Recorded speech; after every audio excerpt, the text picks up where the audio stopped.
Welcome back, everybody, to All Nonstop Impact Talk for Impact fans, featured right here on the TNI network. This is Trent, along with my co-hosts, Bill, Jaybone, Alicia, and Marq. And this is the Impact on Access TV review for February 23rd, 2021. Guys, I'd ask you how you're all doing, but our day's about to get worse in just a second here. So I don't know if we should delay. I don't know if I should build anything up. I should say anything really. I mean, this is self-explanatory, right, Bill? I mean, this kind of writes itself what's about to happen here. I mean, just make sure you give him the big screen. Make sure he gets the big screen. Jaybone, make sure he gets the big screen, because if we don't give him the big screen, we're in trouble. I'm sure whatever's going to happen is going to be 10 times worse if it doesn't happen with the big screen. I'm going to give him the big screen already. Yeah, the big screen of Rooney. All right, you guys. All right, listen. Here's the deal, right? So we know. So we do a show called the Impact Plus Weekly, right? And we review XPlosion. We talk XPlosion, and we wait till Monday, Tuesday gets posted. We're like, cool. We'll watch XPlosion. We'll talk about it on Sunday. No XPlosion yesterday, none today. We're thinking, something's wrong here, right? You look at last week, what happened on XPlosion. A certain manager of champions, a card dealer at Swingers Palace had a little something to do with all this, and kind of interfered and did something. I don't know what happened exactly. We're gonna get some answers. John E. Bravo is here, and we're gonna bring him in and get some answers on this, because I don't know what's going on, Jay. I don't know what's happening, but we're gonna get to the bottom of this. All right, so get the big screen ready. I don't need him yelling at me about this, so let's bring him in. It's his third or fourth appearance, all abuse every time. But let's get him in here for another run of this. Here we go. All right, Marq, this is your first time. You're about to get grilled, right? You know that, right? Alicia had it bad one time, but you're gonna get murdered tonight at some point. I'm just letting you know.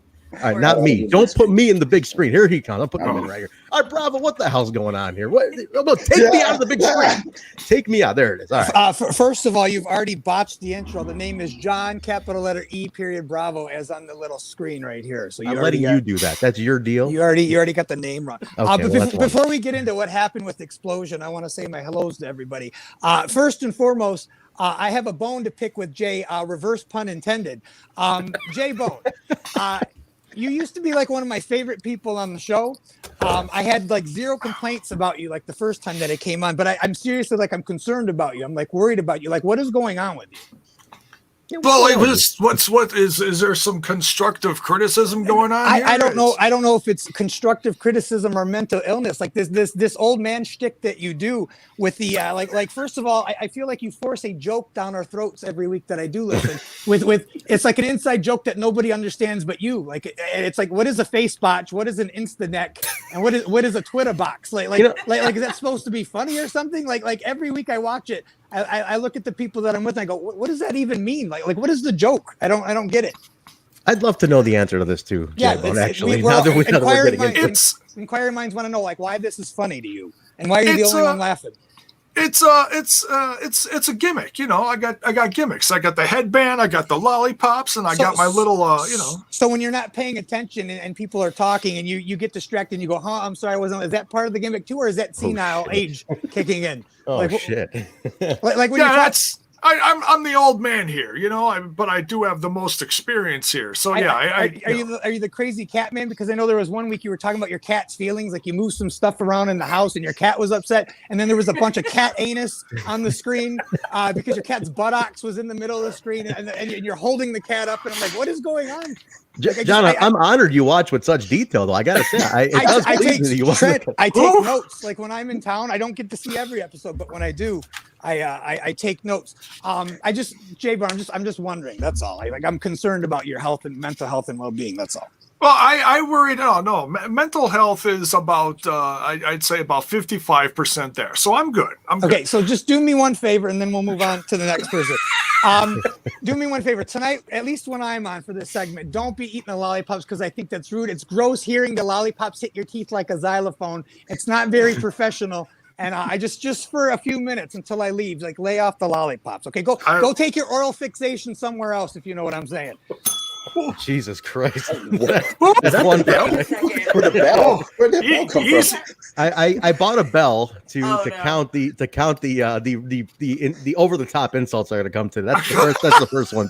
I actually bought this. I was at I went shopping this weekend. I saw this bell. I said, this is going to be great for what's going to happen on Tuesday. So every time we go over the top like he just did, we're gonna get the bell. That's the new gimmick. You want to talk gimmicks? I got gimmicks, John. I'm okay with you explaining the joke now. At least you're not wedging it in like Jaybone at the end of the show with the Instabach and the face botch and all that other garbage. All right, let's get down to this, John. Take it easy, Dino. Jeez. All right, John. Well, forget Jaybone for a second. What the hell did you do to Explosion? You know, you cancel around the ring. You cancel. I don't know if it is Explosion canceled out because you cancel one of our shows now too because of this. By the way, Trent, I realize every week I tell you to get the show under control, but when I'm on the show, don't dare do that. I'm in control of the show now. I'm not ready to talk about it yet. I'd like to move on to Alicia next before I go on to the next subject. Alicia, how you doing today? You good?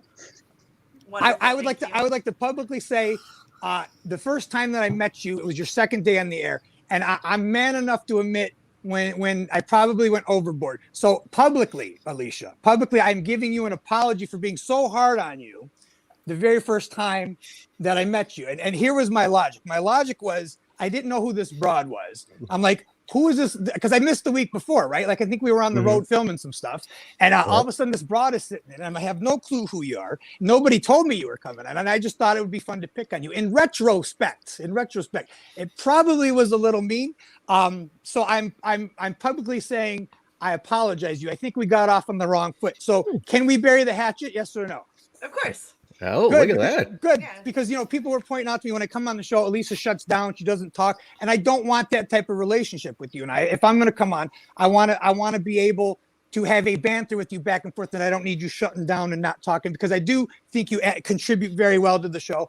I think very highly of you. And if I did anything wrong to offend you, I am sorry. Look at that. I never expected such kindness out of John Capital E. Period Bravo today. Look at this. What happened? But there is one thing, Alicia. There's always one thing. There's always one thing. I'm looking here. I'm looking at you, and please don't take this the wrong way. Okay. I did notice when Sami Callihan came on, you had tons of makeup on. You were all glammed up. Today you just are kind of, not that you look horrible, but I notice I'm not getting the Sami Callihan treatment that Callihan got, and that is bothering me a little bit. But other than that, I would like to bury the hatchet with you. And maybe next time I come on, you can slap a little lipstick on and some little eyeshadow. Hey, John, she looks gorgeous. What are you talking about? I'm not saying she looks gorgeous. I'm just saying. Listen, we work at Swingers Palace. You see these glamour broads that we like there at Swingers Palace, and maybe I'll get you a spot on Swingers Palace. That's all I'm saying. You can get a job out of it. I appreciate it. I could use an extra job. Could be the next Cinderella. Don't get me wrong. You look completely fine. I would like a little bit more glam. I'd like a little more pomp and circumstance. When my makeup is literally packed away, so this is just what I could throw on. All good. All good. We're burying the hatchet today, you and I. So no more shutting down when I come on. Speaking of bury, could you bury Marq now? Because he is the new guy here. Can you bury him now? First of all, get this out of the way. I'm not even going to lie to you. Marq doesn't even exist in my world. In order for me to hate Marq, I would have to know who Marq is. Who is Marq? Mark's part of the crew. He's here. He normally does throwback more than anything. Does a throwback show and the asylum stuff, but he's part of the family here. I have literally only seen him like a couple times, and he's not worth my time to insult. So my insult to you, Marq, is that I'm not even going to acknowledge your existence. Take it easy. Hey, Marq, take a seat, man. Yeah. So let's move on. Marq is persona non grata here today. Right, like I didn't even know he was going to be on, so he can just sit there and be quiet until I decide to leave. Marq's a lucky man. Yeah, Marq is like, I'll try to watch when he's on more, and I'll take notes, and then I'll bash him with my observations. There we go. Like I do. Appearance number 4 will be the burial of Marq. But we're doing a lot of great things at Impact. We got a lot of micro brawlers coming out. I would like to touch base on the customer service issues. There has been some customer service issues with Shop Impact. We have been working on it. We are in the transitional process of switching warehouse to better serve the customers. We had a warehouse in California. Now we have one in Kentucky. And usually when you do management shift change, there's usually problems. So there's been a lot of people stepping up at Impact. Ingrid being one of them, Ross being another one. Occasionally, Josh Matthews, what they've been doing is they've been working on the customer service because we're trying to address these problems, which Trent knows. He's had a couple of problems. He's dealt with Ingrid. He's dealt with Ross. But my message to the customers out there watching: be nice to your customer service representatives, because you never know when you're talking, we're in the middle of COVID right now, and people that work with the public deserve to be treated with respect. Not like on the show when I'm insulting all of you, because this is just stick. You know what I mean? Like, I'm good friends with all these people outside of work, even though there's a little bit of truth into what I have to say. But that being said, there's a lot of good action figures possibly coming out. There's some Good Brothers action figures coming out by Super 7. There's also the Matt Cardona and the Brian Myers figures coming out. And we even have fan action figures coming out, like Bill, congratulations, you have your own action figure. Why haven't you plugged this, Bill? I shudder to think what this is. You don't know what I'm talking about? You have no idea what I'm talking about, Bill?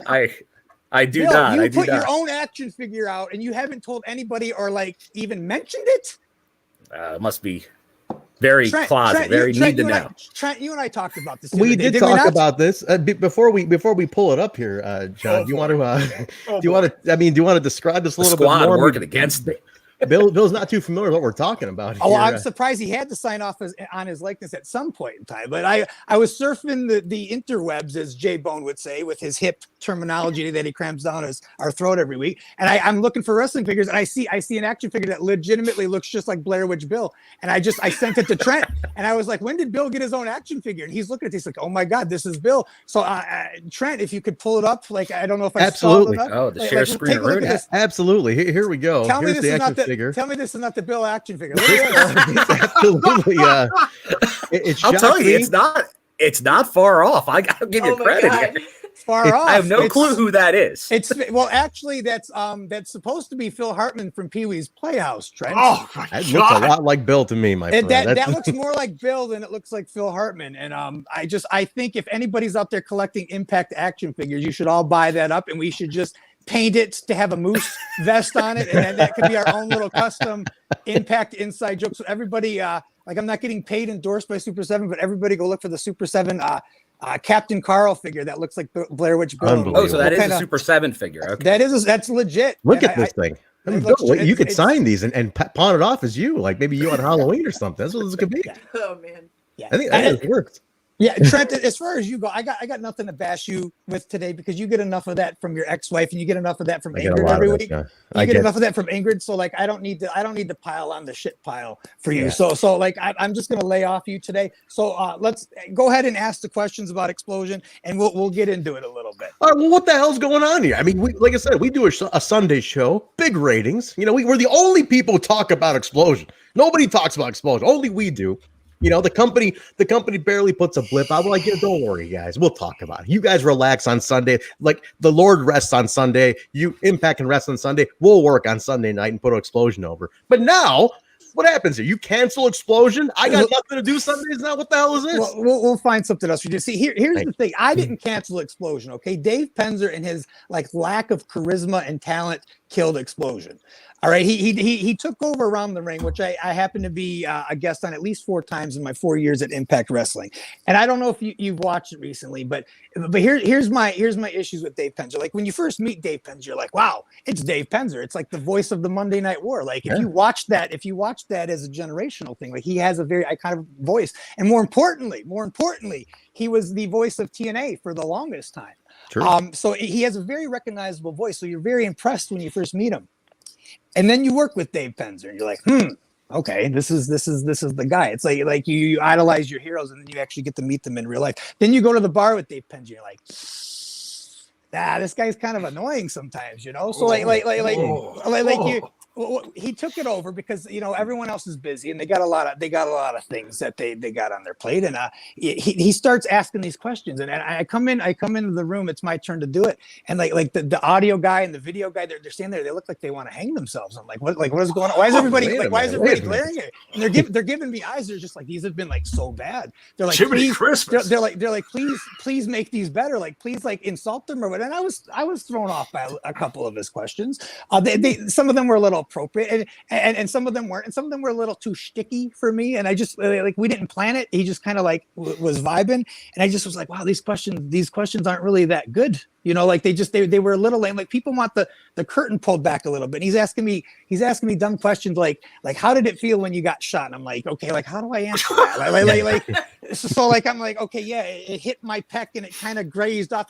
And while I was doing it, I was thinking, what am I saying? Like it's Dave Penzer. I don't want to be disrespectful, but come on, man, put some effort into the show a little bit. So like we're sitting there and we agreed on doing this thing where I was like, okay, like maybe I'll get mad at you and I'll storm off. And I just it was literally, and I know he said on Twitter a couple days ago that like his Around the Ring got more segments than me getting shot. Like if that were true, would they really cancel it? Like if he was doing his job and he was doing it well and it was entertaining, would they have pulled the Around the Ring segment with Explosion? Probably not. They probably would have kept it.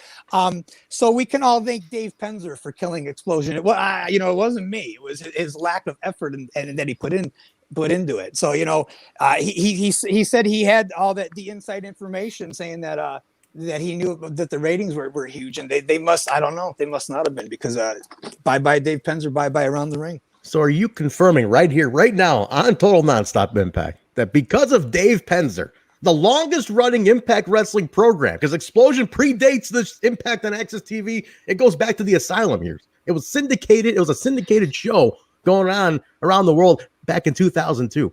Are you saying because of Dave Penzer, the longest running Impact Wrestling show has now been canceled? Are you putting that on tape right now, John? Dave screwed Dave. It wasn't Dave Penzer that screwed Dave. It was his lack of personality and his horrible, inappropriate questions that got that show killed. We have a new show called Before the Impact, the BTI that everybody's watching. We're putting all our efforts into that show. We're taking all of our efforts away from Dave Penzer and the Around the Ring segment that he drove into the ground.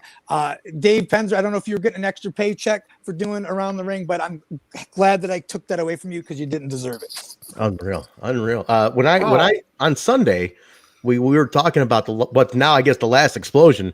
And I said, guys, I think this might be it. I don't know what's going on. And the look on Bill's face, he looked at me, he's like, well, we'll do something else Sunday. I go, Bill, what are we going to talk about, man? They took it away from us. And he looked at me for a split second. I caught him in the little box and he looked at me like I just ripped off like a piece of his heart, like, what the hell? What do you mean we're not going to talk Explosion? Can we go back to 2002 and start at the beginning maybe and talk about old Explosion? John, I don't know what we're going to do. I think I have to now just hang out with my family on Sunday. Yeah, you may have to pull back a little bit and just kind of grow as a human being. We'll eventually figure something out for you to do Sunday night, but you're not going to have to be subjected to horrible questions like him asking me if I consummated the marriage with Rosemary. I mean, come on. That was the last question. Seriously, if that's it for Around the Ring and Explosion, that's the very last question he asked. If I consummated the marriage with Rosemary. Come on, bro. What are we, 5 years old? What are we, in junior high? What are we doing here? Come on. Can we come over to your arcade on Sundays and hang out there instead? Can we come hang out? Absolutely. What are you, 5 hours away? You could come here anytime. No, it's one highway, John. One highway, 94, all the way straight through. I can be in another country in 5.5 hours. I think what I need to do, I need to be the middleman between you and Ingrid. I think you and Ingrid need to bury the hatchet and heal the way Alicia and I did tonight. What do you think about that? To do that? We brought her on the show. I thought that was going to be it, but then I turn on my Twitter today and she's taking shots saying, "Oh, your wife left you because she got one glance at Rohit. There was another mocha skin manimal in her life." And I said, what the hell is this? And it's funny, it can't be forced. I know people are always saying, "Oh, you pile on Trent," but Ingrid's an artist too. Not many people know she was a wrestler. She is the floor director now, and it can't be forced. She's not just going to make fun of Trent just for the sake of making fun of Trent. Trent is very easy to make fun of because he opens himself up on this show constantly, and he bears his soul, and then she kicks him in the crotch, and it's freaking hilarious. It's called being opportunistic, John. That's what that is. I mean, that's a hell of a heel right there. But yeah, absolutely. But I do feel that if we could get some type of meeting together, maybe we can patch things up for the time being between you two. That's the plan. 2021 goal is going to be that. All right, great. What else we got? So before the Impact, to plug this now. Tell us. We saw 2 episodes of this so far. Are you going to get your own segment on it? What are you doing on it? I'm not doing anything but supporting it right now. I'm the new dealer in Swingers Palace at the time being.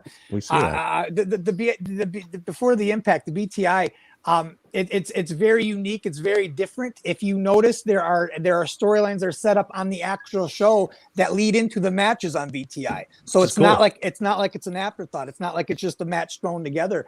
They do storylines on the show that ultimately finish on BTI, and the match, the last match of the night, the last segment on BTI is the match. So it's a great way to start off Impact. And they're putting some really good names on there. I believe James Storm and Rohit are going to be on the next BTI. Nice. So their little feud that they've got going, where he got hit in the head with the bottle. And it culminated in Swingers Palace tonight. Like they're gonna have it out on BTI, so you get to see how that story plays out. James Storm, one of the TNA originals, like you can't, Rohit wrestling him.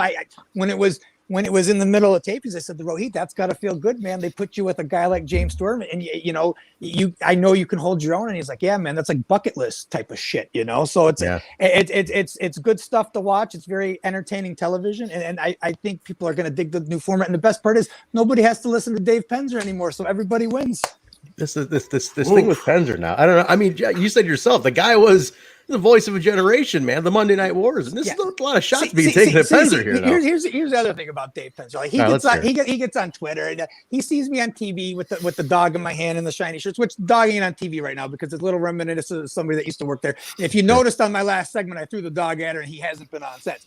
But like Dave Penzer thinks like there's some type of pecking order, and like he can like pick on me or goof on me. What Dave Penzer doesn't know, there's a gut check John capital letter E period Bravo. He hasn't seen that side of me. So somebody was saying, oh, we should do a match, Dave Penzer between John capital letter E period. Dave, if you're watching, I would kill you in a match. Don't even entertain it. Like I would beat you so bad you probably would have a heart attack and unfortunately like stroke out or die, which we all wouldn't want to happen, because I do respect everything you did in the past, but and you contribute good, but sometimes you got to pull back a little bit. Dave, don't be asking people if they have consummated their marriage. This isn't junior high. This is like people want to know the real questions. Nobody was wondering that but you. So get over it. Speaking of not seeing that other side, that gut check version, I have not seen Clayton Gaines since that gut check aired. Bill, have you seen Clay? That guy's missing in action ever since gut check aired. I don't know what happened to that kid. Don't put that on me. I'm a big fan of Clayton Gaines. I'm a big fan of Tony Gunn too. It's just that it is reality television. And unfortunately, when they were filming that stuff,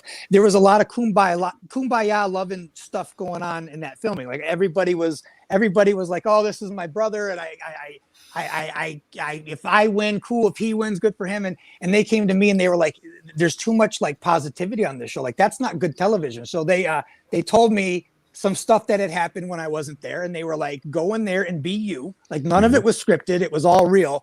Unfortunately, and like I found out some things that happened, and I made good TV. At least I hope I made good TV. But that was me, and it was like 25 minutes of me screaming at everybody. They cut it down into like 3. So there's a whole bunch of footage out there that never got used.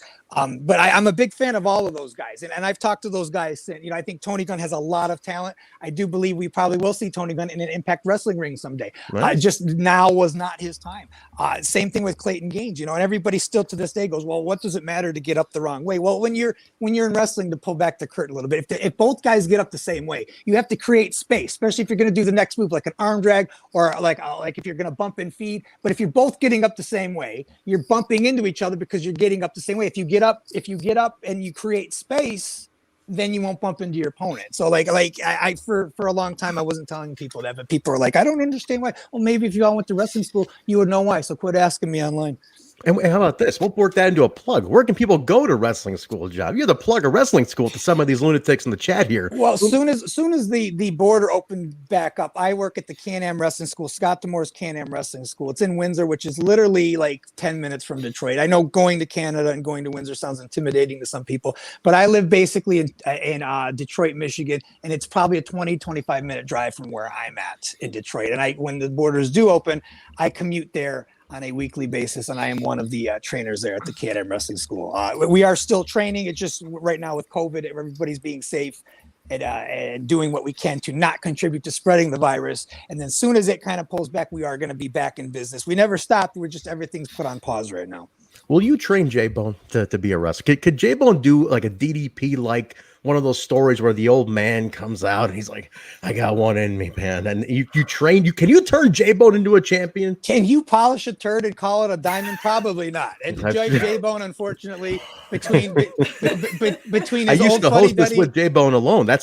You're asking me. I used to host the show with just him at one time. He literally, when I first started watching the show, he literally could do no wrong in my eyes. I was like, he's like the only like good one on the show. And then the more I watch it, the more he was pissing me off. What happened to you, Jaybone? What in the palm of your hands. What happened here? You remember the first time it came, I had not one insult for you. That's true. He didn't, man. He didn't. Is that when he started pushing Tony Khan? That's what it was.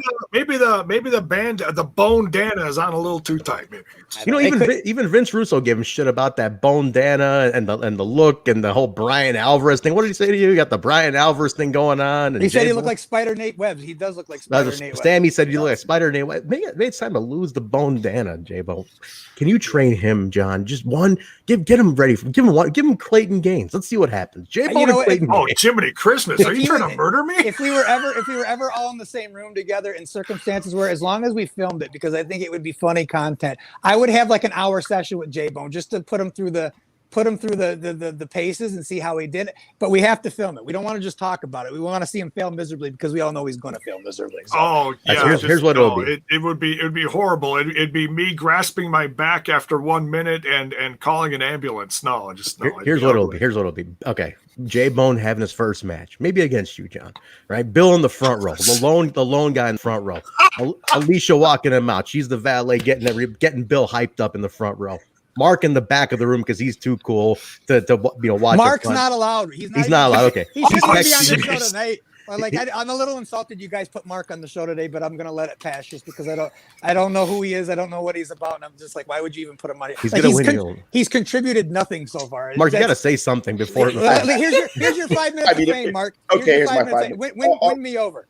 Okay, that's enough. Win you over. No, we're good. That's enough. Fan, and I became a bigger fan when you were feuding with her, and then she left, and I really don't have a reason to be here now. So I'm not sure why. So what you're telling me is trying to kiss my ass about how you were a fan of mine is going to impress me. Get out of here. No, I was a fan until I was your fan until you feuded with Taya. Now, mesmerizing, Marq. I'm going to hit the bell again. Thank you for your contributions to the show. Everybody, you are very, very welcome. This is just like Billy's Madison. Everybody is now dumber now listening to you, Marq. Thank you.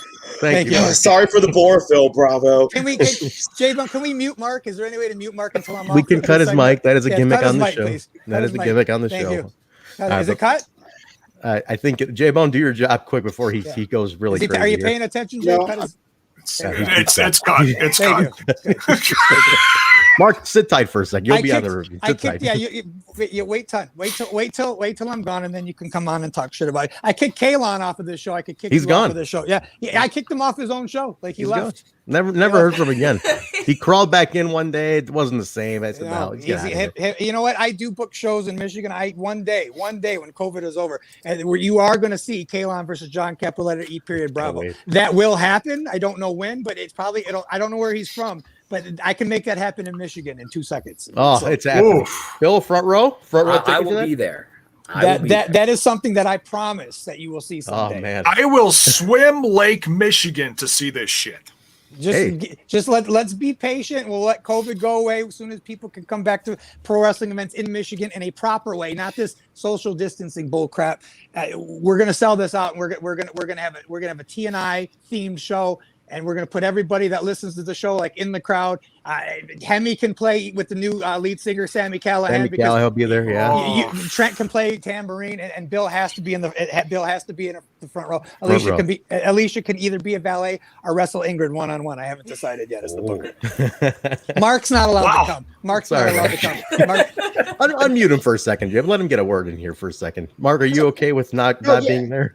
Yeah, that's fine. I'm catching up on the chat, talking with Kevin. I saw his appearance on television today. Kevin did appear on TV. Yeah, Kevin Martin had a cameo. I'm throwing a positive vibe. Kevin is like one of my favorite people. Like when you meet Kevin, he's like, you're not sure about him because he's a little quirky, but he's one of the hardest working unsung heroes of that company that I've ever seen in my life. Like literally, he's bailed us out of a lot of things, and he's a pleasure to have around. And Kevin, if you're listening, thank you for everything you do for our company. Have you ever been to Waffle House with Kevin Martin? Because I have. No. Go to Waffle House and ask him to order first and see what he orders. I'm going to let you be surprised the next time you're in Nashville and you go to Waffle House with Kevin Martin.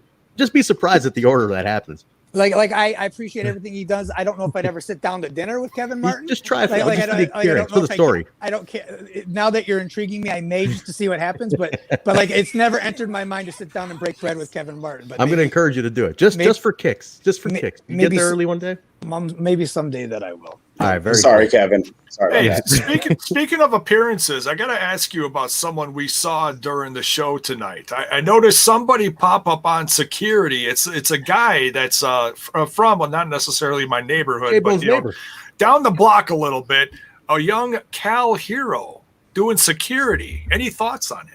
I don't know who you're talking about. I'm sorry to I'm not trying to bust your segment. Or who is Cal Hero and how should I know him? What do I know him from? He's a rookie. He's an OVW kid, and Yeah. Jaybone popped. What did he do tonight? He was security breaking up a fight on TV. Well, last show we did, we have a whole new ring crew, and he probably was part of the ring crew. And I'm not good with names or faces, and I'm just getting to learn these people. So if he's listening, or Jaybone, maybe you can encourage him to come up and introduce himself to me, because I have no idea who you're talking about. Jaybone used to babysit him when he was a kid. They live in the same neighborhood. No. He's David Hero is a local promoter from the Milwaukee area around here. It's his son, and he was trained by. I can't think of the guy's name. Al Snow. And then Al Snow trained him? Al Snow as a part of it. Yeah, Al Snow's, in fact, the kids are pretty close with him and David Hero. Well, whatever he did to contribute to help out with the show, thank you. If you're listening, he could have introduced himself to me, but with COVID and everybody wearing masks, we don't shake hands in wrestling anymore. We do elbows. I probably don't remember him. So tell him to make an effort to come up to me next taping if he's there and say hello, and I'll try to memorize him. John, how do you feel spending 3 minutes talking about a rookie, a year-one rookie? I don't know. This is exactly this goes back to what I'm talking about. He just gets off track, and he's just like he brings the show to the halt. Like he's got he forces these inside jokes and everything on people. And it's just I'm trying to be nice, but Be nice. All right. One thing I gotta ask before we start wrapping up here. Sure. Is it okay? Is it by design? Maybe Ingrid can confirm this. Is it by design that Kalon has not gotten his Shop Impact order yet? He's the last one out of the bunch to get it, not get his, and I'm thinking it's by design now. He was crying in our little group chat yesterday, this is bullshit. You guys all got yours. I'm insulted. I'm like, it's on purpose. That would be an Ingrid question, because Ingrid right now is the MVP. She is coming. She got mine, man. She got mine. She took the customer service thing by the horns, and she's owned it. And she did great. She's been coming home every day. She's been telling me the nightmares that people are going through, and she is doing her best. Get with her, not through personal text, just do through email, because that's a little rude to text people, hey, where's my order? But go through. Trent may or may not have done that to somebody. That's why I'm pointing it out. Wait a minute. No, I didn't. I said did you take a selfie of yourself texting? No. No. But I sent it to the customer service channel, and I addressed it to, hey, Shop Impact team. Very formal. I'm an office guy. You may have texted somebody's phone too. I'm just gonna say you may have texted somebody. It was part of another text that I was going on. There was a certain. I was talking to the doctor about something. It was a part of another. I was ranting about something. We'll be like Jaybone and keep our own little personal jokes between us. But beautiful. I'm not gonna outstay my welcome. I'm gonna bid everybody good night. Thank you for having me on the show. Plug your stuff. Where can people get your stuff, your Twitter and everything? Where can they get? I don't need to plug my stuff. Listen, here's the deal with me. I would rather have 2,000 followers that actually understand what I'm doing than 10,000 that don't get the joke. If you want to find me, it's the interwebs. Go find me. I don't need to plug my stuff. Just look me up. Beautiful. I'm going to be over there this weekend to play some NBA Jam. Dude, you are welcome anytime, as long as we film it. Like I said, it's got to be content, because us hanging out would be a funny thing to watch. It would be. We're going to do it, John. Absolutely. I'm definitely going to make that happen. At some point this year, we're going to do that. Absolutely, for sure. Awesome. Thank you all, as always, for coming on. Marq is a little rattled. He's going to be okay. I'm good. Thank you, John. He's going to be all right. He's a father. He knows how to handle it. Thank you, Bravo. All right, have fun, everybody. Good night. Thank you, John. Thank you. Have a good one. Bill's here. Let's interview Bill now. There we go. John E. Bravo. Holy shit. He actually plugged what I was going to say anyways, which is my hat came in. Thank you very much, Shop Impact team, Ingrid, for pushing the right buttons, or the people to get this done. And I will say that they made my order right with me. I don't know if they did, but there was a little something extra in my package that I didn't order, and I thought that was really cool. So I waited a little bit longer, but Shop Impact came through. No, it definitely came through. Mine showed up too. Everything, Ingrid, as soon as she took over, it all got handled. Yes. So thank you very much to Ingrid handling that. She's a friend of the and show. The whole team. Yeah, and the whole Shop Impact team. Ingrid, whole Shop Impact team. I imagine it's only getting better too, like John was saying, because they're moving distros and everything. So that makes Bill happy, I'm sure. Bill, the amount of stuff in your shopping cart must be just overflowing right now. Swingers Palace shirts. But it's not me. There's a lot of people buying stuff. I know everyone earlier during the watch along was like, oh, if Bill's not buying stuff, then who is? But there's plenty, as we see with all these comments. I'm sure Ingrid's being kept busy by a lot of people right now. Yeah, no, that's cool. That's very Just cool. be patient, everybody. Yeah, to be patient. They're coming, guys. I know Villette, a big fan of one of our listeners, longtime listeners. She just got hers over the weekend. She was real happy about it. So they're all rolling in, guys. Keep an eye on your mail. Also the mail sucks right now too. Yeah, USPS is all over the place. Yes. Everybody. Yeah. Yeah, ever since that stupid election. Yeah, everything got rattled. Way before that. Yeah. So very cool. We're gonna jump into the review in just a second here. But we want to Jaybone, you got any news you want to kick off? I don't know what happened to Jaybone. Where'd you go, Jaybone? You okay? Are you all right? Because he really went in. Well, he is having these moments, as Johnny Bravo would say. I'm looking for an ice pack to apply it to the burn I got from Bravo. Need some aloe vera. Get some aloe vera. Okay, boomer. Call the burn unit. Jay, you got any news for us? Are you okay, or can you handle it today, or are you feeling all right? I think I got it. I'm gonna play your jingle if you're ready. I got it. All right, here we go. Let's do it. A very bruised Jaybone is gonna try this out. Jiminy Christmas. And now Jaybone's news. I'm not sure if he can make it through tonight. He's a little rattled. The burns are very deep. He's hurt. He's a little shook, but he might have some news for you. Anyway, take it away, Jaybone. Searching for my fake wrestling news. Speaking of that voice, by the way, Vince Russo potentially will be on Thursday's Throwback Show. Just letting you guys know that right now. For Throwback, just putting that out there now. The Throwback Show from the Asylum, episode 59. Russo is half confirmed right now. He records like 800 podcasts a week.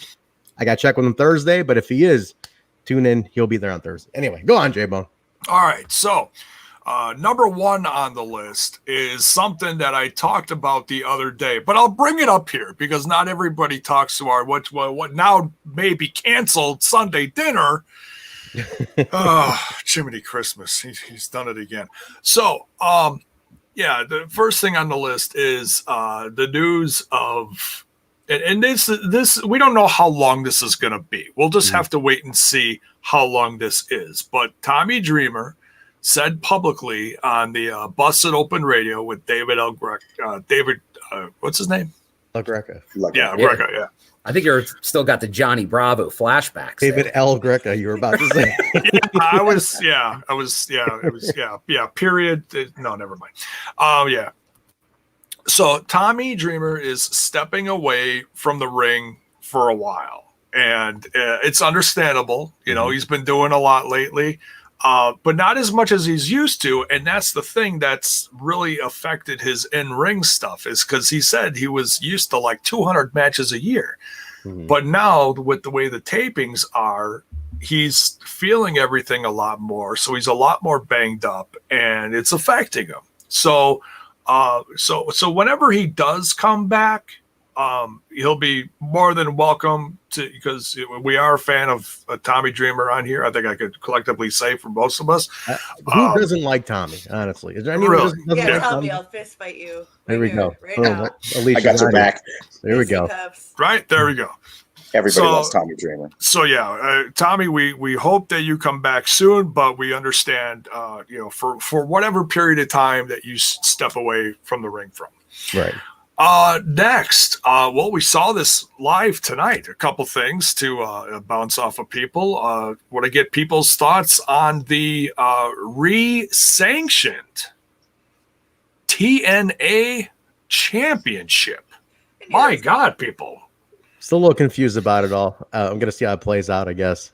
I don't know. I think I would encourage everybody in the chat to start going off on your thoughts. I'd love to see just kind of what people are thinking. But yeah, are we a fan of this? Do we welcome it back? It's official now. It's a sanctioned title from Impact Wrestling. What's on Wikipedia? Did they reactivate it to their lineage? Go ahead, Richard. I expected it a lot sooner. Yeah. Yeah. Just because of how long this whole thing's been kind of going on. Yeah, I don't care. It's fine. We needed an extra belt, guys. Like whether you like what belt it is, we got another one. So it gives more people opportunities, I think, and deal with it. I gotta say though, and I'm gonna say this again at the Jake and Moots match. But how awesome was it that today, I think everybody collectively was in line with like, oh my God, Jake can win this title tonight. Yeah, hell yeah. Right? Like, I think we were all hook, line, and like on like, well, the possibility. I mean, just the excitement of the match. It got me. Like, it made it exciting. But he had to go double duty tonight. That's a tough one. Great story. I can't wait to talk about that one And tonight. he proved that he could, though. That's the whole point. Yeah. We've been It put him over. Yep. It put him over. That's good. I was worried Trent was not going to say that. Oh no, I'm putting him over. Jake shined tonight. I mean, he had 2 matches tonight. Jiminy Christmas. That's insane. We'll talk about some more. But any other? But yeah, guys in the chat, go ahead and sound off on that too. I'd love to know everybody's. Because it is interesting. If you're not a fan of it, it's okay. Just yay or nay. We want to know. We want to see it. My only confusion is the lineage aspect, right? Because the lineage actually goes into what the title Rich has right now. But are you demoting the lineage back, or not demoting, but like, are you splitting it into its own thing now? And like, how do you do that, right? So I want to see it play out. I just want to see it go and see what happens with it. Yeah, that's kind of the same concern I had when I texted you, Trent. I like the belt being back. I just don't know if it's a mid-card belt or if it's equivalent and they're going to unify. I mean, obviously, we'll see what happens. Wait and see. It's officially its own lineage on Wikipedia right now. Is it really? It's like it's a brand new lineage, like a whole new thing? And they started it for today's date. Yeah. Very interesting. Wow. That's fascinating. Cool. Keep an eye on that. Wow. Okay, cool. Who knows? Maybe I just made that official. Are you a Wikipedia guy? Bill, did you just edit that document in? Everybody's like, holy shit, it's real. Edited by William Gardner. Awesome. What else you got, Jay? Well, we also got the main event. Well, what certainly could be the main event of Sacrifice coming up on March 13th? 13th. Yes. Yep. Better be the main event, Jaybone. Now well, I mean, it's I don't know if he said it was official. What's in that lollipop? It's Clearly love. Mixed cherry and I don't know. It was on clearance. I was really hoping you said mixed emotions. That'd be hilarious. Go ahead, Jay. Mixed emotions after that Bravo segment. Shit. I might have to take off the bone Dana. I mean, jeez, please. What were you saying? I was just gonna say, people in the chat, you guys can just say, "Hey, TNI guys," and don't have to add me as an extra. Like, I'm not offended by being referred to as one of the guys. Do they put TNI guys and Alicia? Oh, yes. And Alicia. Yeah. A lot of That's so better than most of us get called. It's like, That's funny. it's like, I didn't realize that. that. A separate thing, it's fine. I'm okay with it. You don't have to add that much extra. Okay. Anyway, That's awesome. sorry. Go ahead, Jay. No, that was funny. So yeah, we got Moose versus Swan, but it's for the Impact Championship. Mm-hmm. It's the big one now. That's the big dog. And they're really beefing up the Impact Plus special, though. I mean, that's must be That's important. huge. It's a huge match. I couldn't believe it. And that's Big $8.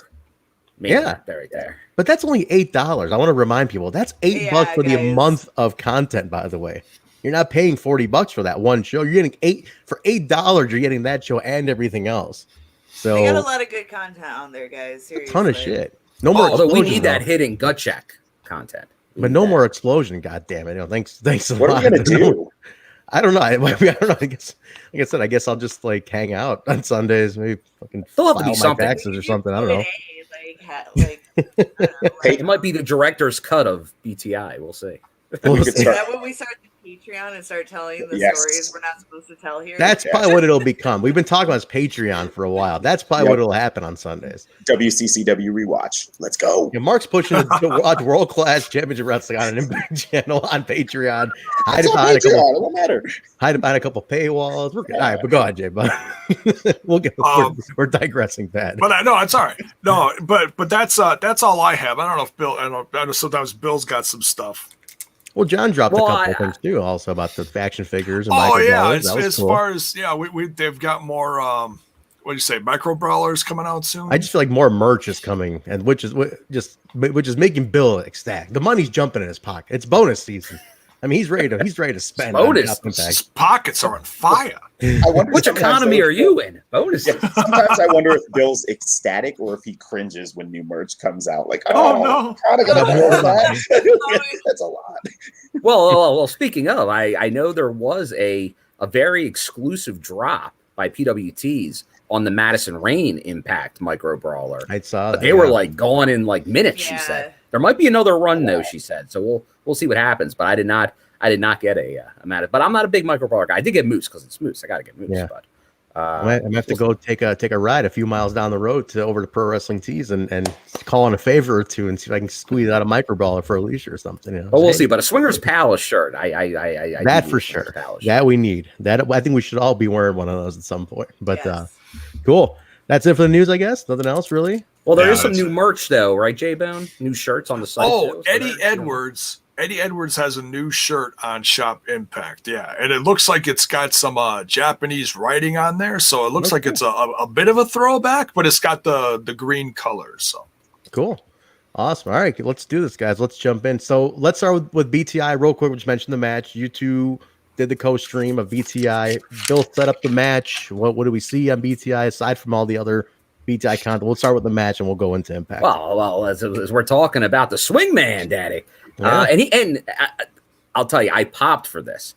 You get the Swingman coming out. He comes out with the Swingerellas. And even in there it says Johnny Swinger with Swingerellas. That's I'm amazing. like, yes, ballets have returned in professional wrestling. That's true. And it was now I did think maybe they play a role in the match, but they did not. They did not play a role. And I'd like to say now, I don't know if he can confirm it. Daniel Spencer, is he the official BTI referee 2 weeks in a row? 2 weeks in a row, maybe. But Johnny Swinger, I'll tell you, some people may call it cheating, but when it's Johnny Swinger, that's it. That's wrestling.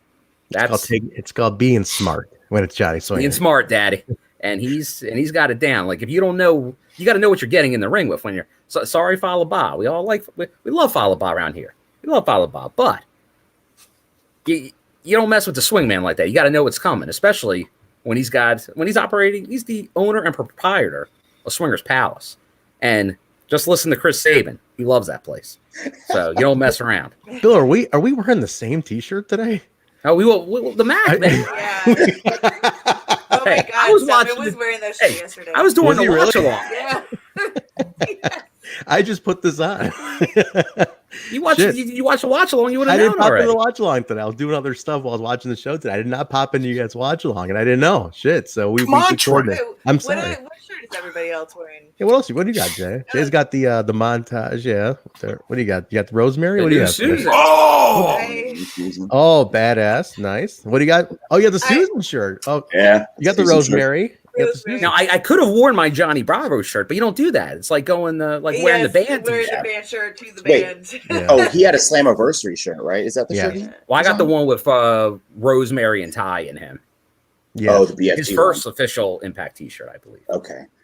We could have done it. No, this is a fun match. I mean, it's Johnny and Fall. I love it. I love that the Swingers Palace stuff is carrying over. Next week it's Storm and Rohit. So Swingers Palace is basically BTI content, which I love. I'll tell you, Swingers Palace. I love Swingers Palace. Yeah, I'm as excited as Chris Sabin is for Swingers Palace. What did he say today? Because last week it was this. I love this fucking place. Yeah, I love this place. I love it, dude. I'm so hype on. I said it as soon as it happened. Give him the mic. Give Sabin the mic because he when he's in the machine guns, he's underutilized on the mic, and he's fantastic. Especially, I don't know if you want to call that a heel, but like he's the Sabin we're watching in the Asylum years. That early, young, brash, Ace Austin like. He's just like he's Chris Sabin 20 years ago. He's a great Chris Sabin. He is, man. It's amazing to see Sabin now. Like we're watching Throwback, and he's literally in year one, first X Division reign, and he's exactly what you see Ace doing today. Arrogant, cocky kid, guns blazing. I'm just whatever, fuck all you guys. And then it's like now he's like that veteran who's just like hilarious and just settled into himself. But yeah, you're right. He's good on the mic. He just needs time on the mic. And usually ends up going to Shelly, but he's great when he gets time to do it. And now I know you said we were just going to talk about the match, but there is the Iceman segment. Oh yeah. Talk about it. Yeah. And he's always breaking news, and this involved Moose. He was saying that Moose is not happy with the upper brass at Impact Wrestling. So he has issues with management because he's not getting that title shot, which we then saw revealed later in the show. He's definitely not happy about that. Mhm. But also that he wrecked Keith Moon style the hotel room. That's awesome. That's awesome. He's just destroying. Extreme.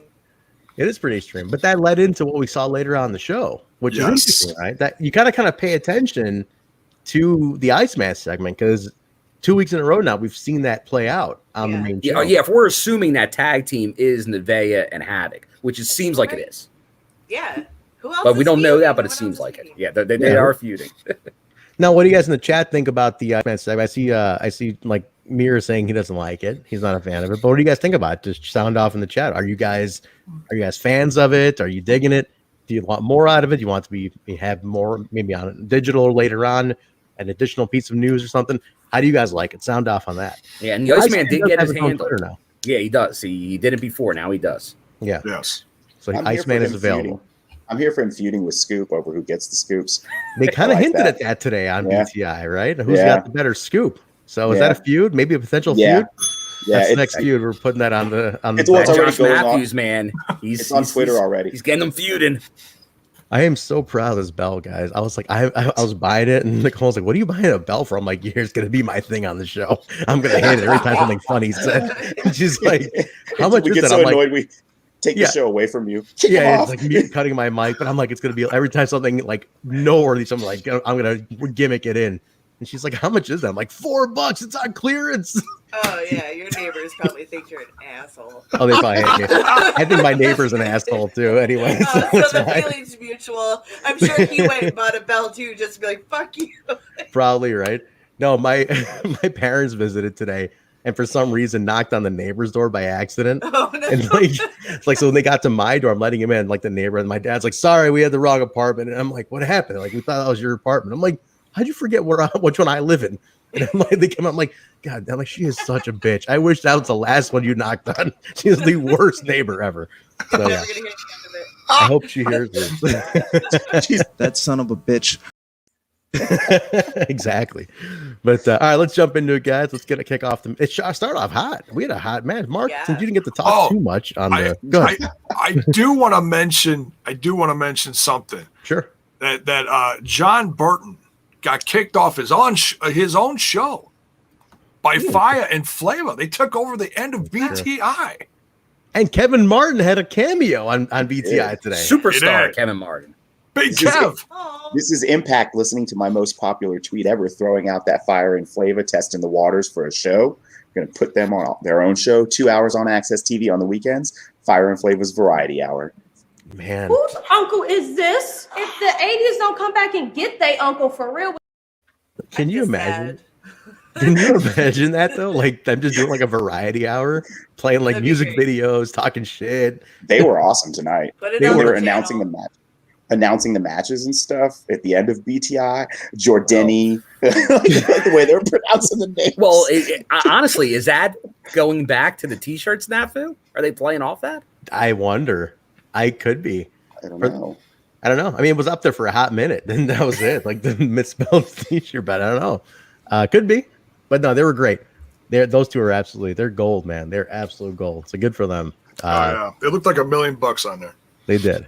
All right, Marq, I'm gonna let you set up the opening match tonight on Impact and Access TV, February 23rd, 2021, guys. This was it. Access and Twitch. Go ahead. What do we start? All with right, tonight? so we start off hot with another match between Diener and Jake Something, the newly named Jake Something, coming out of what was the last pay-per-view? No Surrender, Mhm. right? So this was a tables match to lead off. We would find out why they put such a huge. When I first saw this on BTI, they announced that this would be the opening match, and I thought, okay, well, one, that's cool. We're getting this on BTI. Two, why are they doing this tables match up front? Like that's usually main event type material on a TV show. Well, we find that out later that we're actually going to see one of the participants in this match later again in the show. Mhm. This match, fantastic. Diener gets sent out on his own by EY and Violent by Design to go deal with it. These two guys come out and put on a match of brilliant, creative table spots that I have never seen before. In particular, a couple of brutal ones for Jake.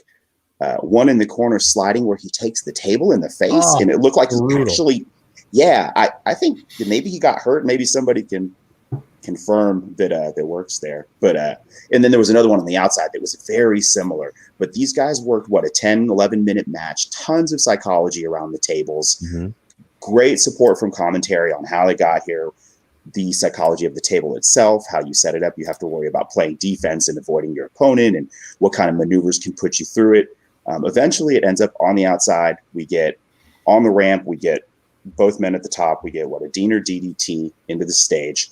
They fight up top. There's a table set up down below, and Deaner comes running down the ramp towards Jake and takes a black hole slam through the table for the win. A fantastic opening match. After the match, start off hot, man. Start off, what a way to kick off the show! Like that, if you're not hooked after watching that, like I don't know what the hell. Like, check your pulse. You know, this was a main event match, but again, we find out why. I thought it was gonna be actually. When I first saw the ad for tonight, I thought this was the main, but they went off with it, which fine. It was cool. This is super old school TNA Asylum years, like we're watching on the throwback right now. Lead off with a barn burner, tables just nonstop, a good 15-minute match with no commercials. We're seeing this on Thursdays too. I like it. I hope this. Well, and Impact has been doing this with the X division leading off every week lately too. So I think we're seeing a return to that, double main event almost. Yeah, it's like you bookend it, the show with a hot open and a hot close. Yeah. No, very cool. Jake does win, but then afterwards, right? We get the beatdown. So Moose comes in and does the beatdown on Jake. Now this bummed me out because I was like, shit, man. Jake I'm like, he couldn't get a fucking moment. I'm like, they beat him down. I knew you were down on this at first. That's what I was saying. About this. I was so bummed. I was like, come on. I'm like, at Jake's expense? Why Jake? He gonna beat down anybody? But man, the way they tie it in though. Am I alone on this, Alicia? I don't know. I initially was like, come on, Jake just got on, man. Exactly. It's exactly what I was doing. Yeah, it's like I felt that instantly, but then I was like, oh, there's probably a reason for this, and lo and behold. Oh man. No, Jake wasn't gonna take that line down. No, and it was great. So Mark, go ahead, continue that. Just to go ahead and set that segment up, because you were about to do it. Oh, I was just gonna say, that Moose comes in, ends up putting Jake through a table, sits down or grabs a chair, plants it in the ring, and says, I want my title match or I'm not leaving, for the rest of the show. So now we're going to wonder, as Truck put it on Twitter, we're going to get a Moose monologue for 90 minutes, which would have been fine, I suppose. But that's where we get our first break. No question. Bill would have been to Moose there. Or not to Moose. Always to Moose for Bill. That is always. But what was interesting was, now you got Scott D'Amore coming out. Video screen. Team Canada, the Team Canada, and a heavy metal theme song, Jaybone, done by some other band. I'm like, wait a minute. I don't even get a tap on the shoulder. Hey, listen. Wait, maybe you didn't want Sammy vocals. I'll say you might want to see, because hey, I know you're not in, but could you maybe talk to Sammy? Maybe talk to the guys, put something. No, they got some other band doing a song, but that's fine. Whatever. But D'Amore's got entrance music now. What is this? D'Amore's got entrance music. All I needed was pyro or the Canadian flag. But I'm always bitching, Ingrid. I'm always bitching. But anyway, go ahead. But this was interesting, right? So right here, you get D'Amore come out. He comes out. He goes, "You want a title shot? You'll get a title shot or a title match." He didn't say shot. It's a title match, and he reinstates the TNA title right then and there. Now a world title, and you're going to defend. So because Jake came storming back out after being helped out. Jake's there. Scott's telling him to cool down. He's like, fine. You want a title match? You got a title match. You're going to defend that title against Jake, belt on the line. Official reinstatement. Which I texted Mark. I'm like, I'm kind of confused. I'm like, wait, what? Like, where do we go with this now? Like, what's the lineage? So many questions. How do you separate the lineage? But according to Bill, on Wikipedia at least, which is not the Bible, we need a Scott D'Amore, like maybe a Twitter video. It'd be great to be on BTI, a little sit down. That would be interesting. For next Tuesday. Be like, Mean Gia, I'm going to tell you about this new title. I got a scoop for you. Or the Iceman could give us a scoop. Like kind of where it falls and how you're splitting it, right? So I'd like to see what happens with that. A little, if you give it even a 3 to 4 minute backstory on how you what the plan is with the lineage split. The belt nerds, the title nerds, the lineage nerds like myself would actually really enjoy it. It'd be kind of cool to see how they're playing it up. But like Alicia said, we got another title. If this is officially in now, we got that title we've been talking about. This is it. And it keeps the TNA name alive, which is beloved now by the retro, by all the retro love, right? Speaking of love, Jaybone, the lollipop. He couldn't wait to get that lollipop out as soon as Bravo left. It's delicious. It's a heartlet. I'm assuming that was your Valentine's Day present. Of it. Yeah, it was. Yeah. She stocked me up again. But thank God for Mrs. Jaybone. Very nice. Good for you, Jaybone. I didn't get no lollipops. I got something. I didn't get a lollipop though. You know what? At least you have electricity and water. So that's true. I'm not going to go there. I'm not going to go there. Right? It's a very touchy subject in the country. But oh, good for you. Nice. Somebody's fast. That was a good one. Bill's been on it with these lately. He's really been on it with these sound bites. Great stuff though for Jake. I'm glad Jake really gets to shine here. And the main event set, Jake and Moose, title on the line. Awesome. It's awesome stuff. Yeah. It's a good one. Really cool to I mean, Jake just all we've been talking about, the breakout finally happened. I mean, it's there, huh, Bill? Like he's in. Jake's something. And that's the thing. That's why I wasn't sure, but we saw it because as soon as I'm like, oh man, it was a good push for Jake. But because of what happened with Moose initially, I'm like, oh, he's not going to like that. He still looked great. He got the win over Diener. And we see, because I remember I told you right when the switch happened, because of Violent by Design, it's really tough for Jake something as a solo act. You got 3 guys right there. Like that's not an easy feat. And they're finding a way to make him look strong against a 3-person stable, the only stable in Impact Wrestling right now. So I think he's being booked as strong as you could right now for this new character coming out really almost out of nowhere, which is great. Like it's very reminiscent of what we saw with Rohit. Same thing. You break them down and just we talked about it, the deconstruction, and that's what they did. You can go, and it's not a negative, but you can go from the bottom to the top of this roster, which is a great thing.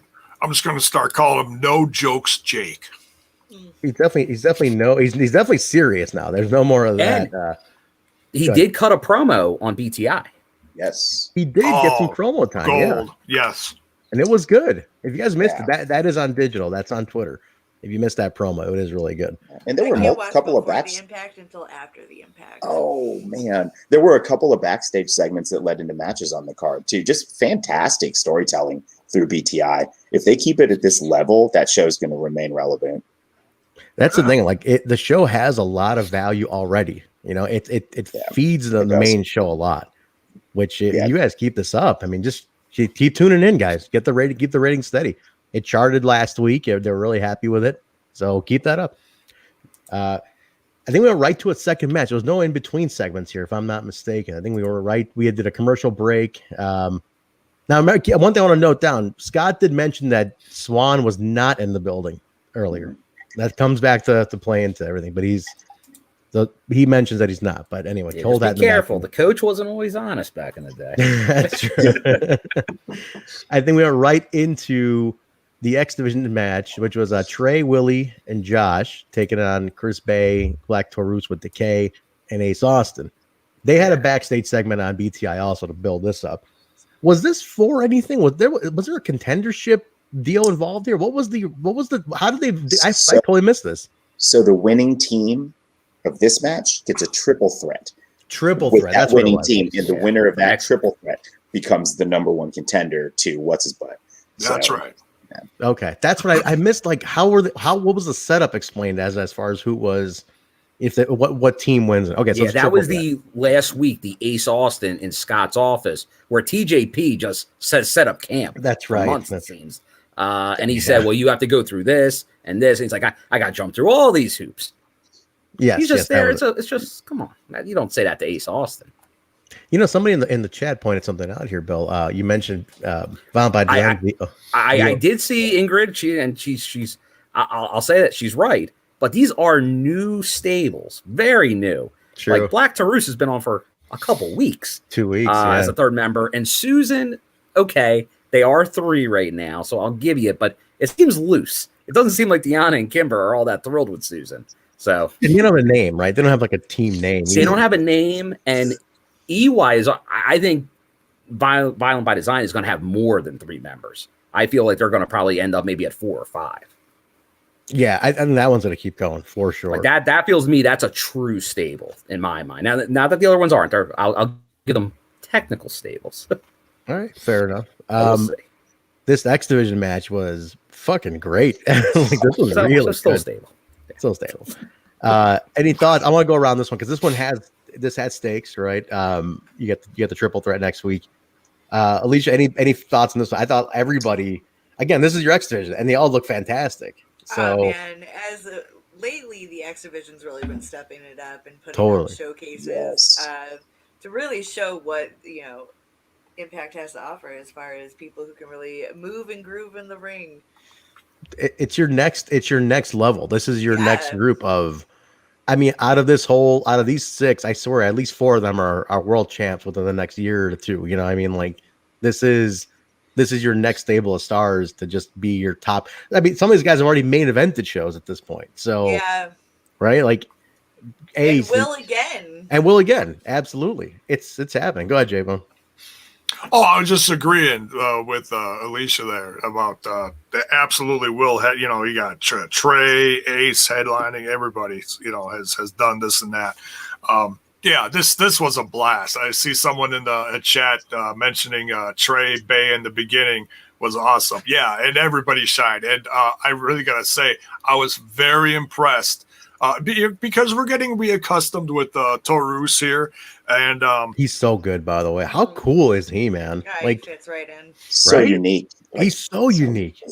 Yeah, dude. Yeah, I want to see a one-on-one with him and Josh Alexander. Oh, people are asking for it. I can't wait to see that. It eventually has to happen. By the way, Josh in the X Division is interesting. This is an interesting dynamic. Keep him there. Love it. Because he's like that everyman who can do like all the stuff they're doing, right? Like he can just tear through the division. Seems like. Go ahead, Mark. If we don't get Kurt Angle back managing Josh Alexander, what is even this all for, dude? God, this better not be a MacGuffin. Like that has to happen. Josh looks like a reincarnated Phoenix of Kurt Angle. Like I want Josh Alexander on every week, every pay-per-view, and I want Kurt Angle standing on the side of the ring shouting at him what to do as Josh breaks people's fucking ankles. Like, I want every ankle broken into place. Josh Alexander for Impact World Champ, dude. I mean, like, as good as Black Taurus is and as infatuated as I am with his look and his Josh Alexander is the fucking man. Like, him in the X Division has been far more fascinating than I thought it was going to be. I thought he was going to come in and kind of run it real quick to move him up the card. Leave him here. The matches he can put on with any one of these guys is mind-blowing.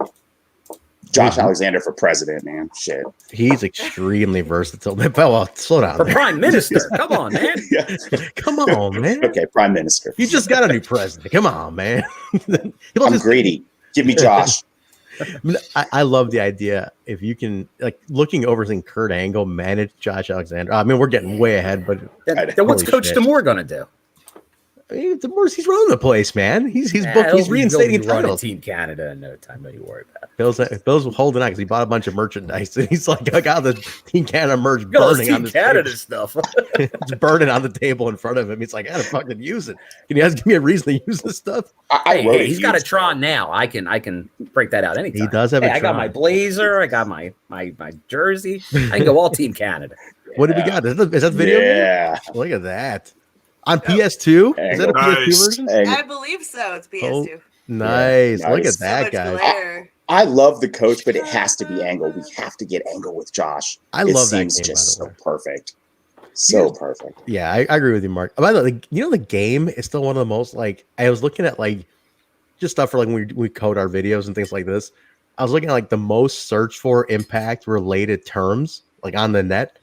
And TNA video game is like still in the top 10 things still searched about Impact. It's crazy. Like game that tells you most people are probably looking for a new Impact video game. Of course. Yeah. saying TNA. Right. But it's crazy that game is still so searched. So I don't know. I think that Alicia's got a copy, guys. You want to get a copy? You know of what? that? And you know what? I gotta say this as a additional news bit, because I believe on stream that Retromania wrestling game, the sequel to WrestleFest, that features now a few Tommy Dreamer, Matt Cardona, Brian Myers. I believe Chris Bay is a downloadable character. So there is Impact talent in this game that's, I believe, released at the end of this week or this week. Friday, I think. Is that virtual basement thing that was going on? That's totally different game. Totally different game. Yeah, that's different. Is that ever happening? Okay, gotcha. Did that ever happen, that one game? I know the Impact. I don't think so. From it. No. Okay. Yeah.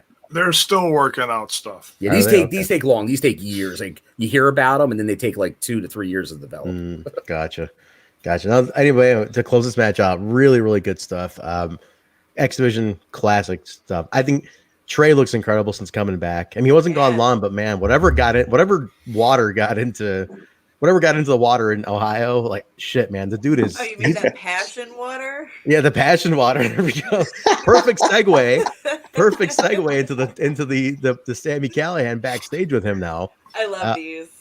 So I do love that Sami points out that he's coming out through the indoor, because it says enter here, but he's coming out online. Look at this dumbass. Yeah, he's like, look at this dumbass coming out through the wrong door. But he went off on, he used that line, Jay, the passion line. That's what you broke on the news a few weeks ago. That was part of the crux of him, getting some word about him out there by a certain guy up north. Oh yeah. So he threw that at him, right? He goes, go ahead. No. The gesture that Jaybone made for our audio listeners, he emphasized his nose. Oh, 3 times. 3 times. No. 3 times the nose. 3 times the nose. Or as someone else from the East Coast said, triple huh. Triple huh. That's awesome. No, this feud, like, it's interesting because Sami has not been on, like, in the arena area at all. This is all just one segment backstage, and he's just kind of antagonizing him online a lot too. He's doing a lot of it online. Yeah. Infinite value that man offers to this company. He's total MVP of the company. I mean, he's put him anywhere. Hit him from all angles, right? True. Despite my personal issues with Sami Callihan, I'm gonna put him over and say he's one of the best out there. Yeah, him and I gotta say Susan are like MVPs on social media lately. Yeah. God, Susan on on social media with the "Trust Me, I'm Susan." Like it's fantastic. Oh, her backstage bit with Deanna and Kimber on BTI tonight was hilarious. Oh yeah, just the whole and she's in another world. Yeah. Well, and she closed with the "Trust me, I'm Susan." I really want her to start posting like video, like Karening videos at like public places where she's like at a park, like, you kids can't be here, get out. This is a park for children under 12. Get out of this park. Like, just start putting. I did see she said that earlier. Down at the, skateboarding. Yeah, like she's gonna go down to the Collective and Faye Jackson's gray sweatpants battle royal, and she's gonna make sure. That's awesome. I might have to join her. That is Nice. I saw Faye Jackson tweet at The Rock to see if he'd be in it. If he'd be in the gray sweatpants battle royal. That's awesome. Hey, listen, for the last year's one, she had a good lineup going for it. It's a shame we didn't get to see it. That's one that never got to happen, right? Because everything got canceled. Yeah. We go from that, guys, to a Decay backstage. Oh, go ahead.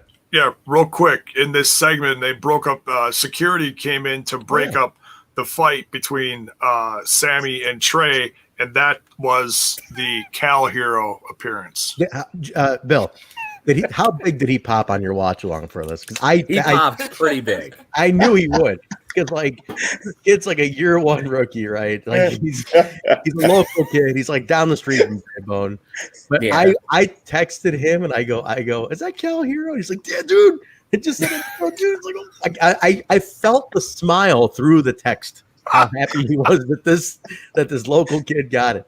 But I thought I recognized him. I was like, holy shit, that's that kid. And I've seen that kid around. He was there. Jay, we saw his dad, the kid's dad, at Cracker Barrel when Jay and I were there about a month ago.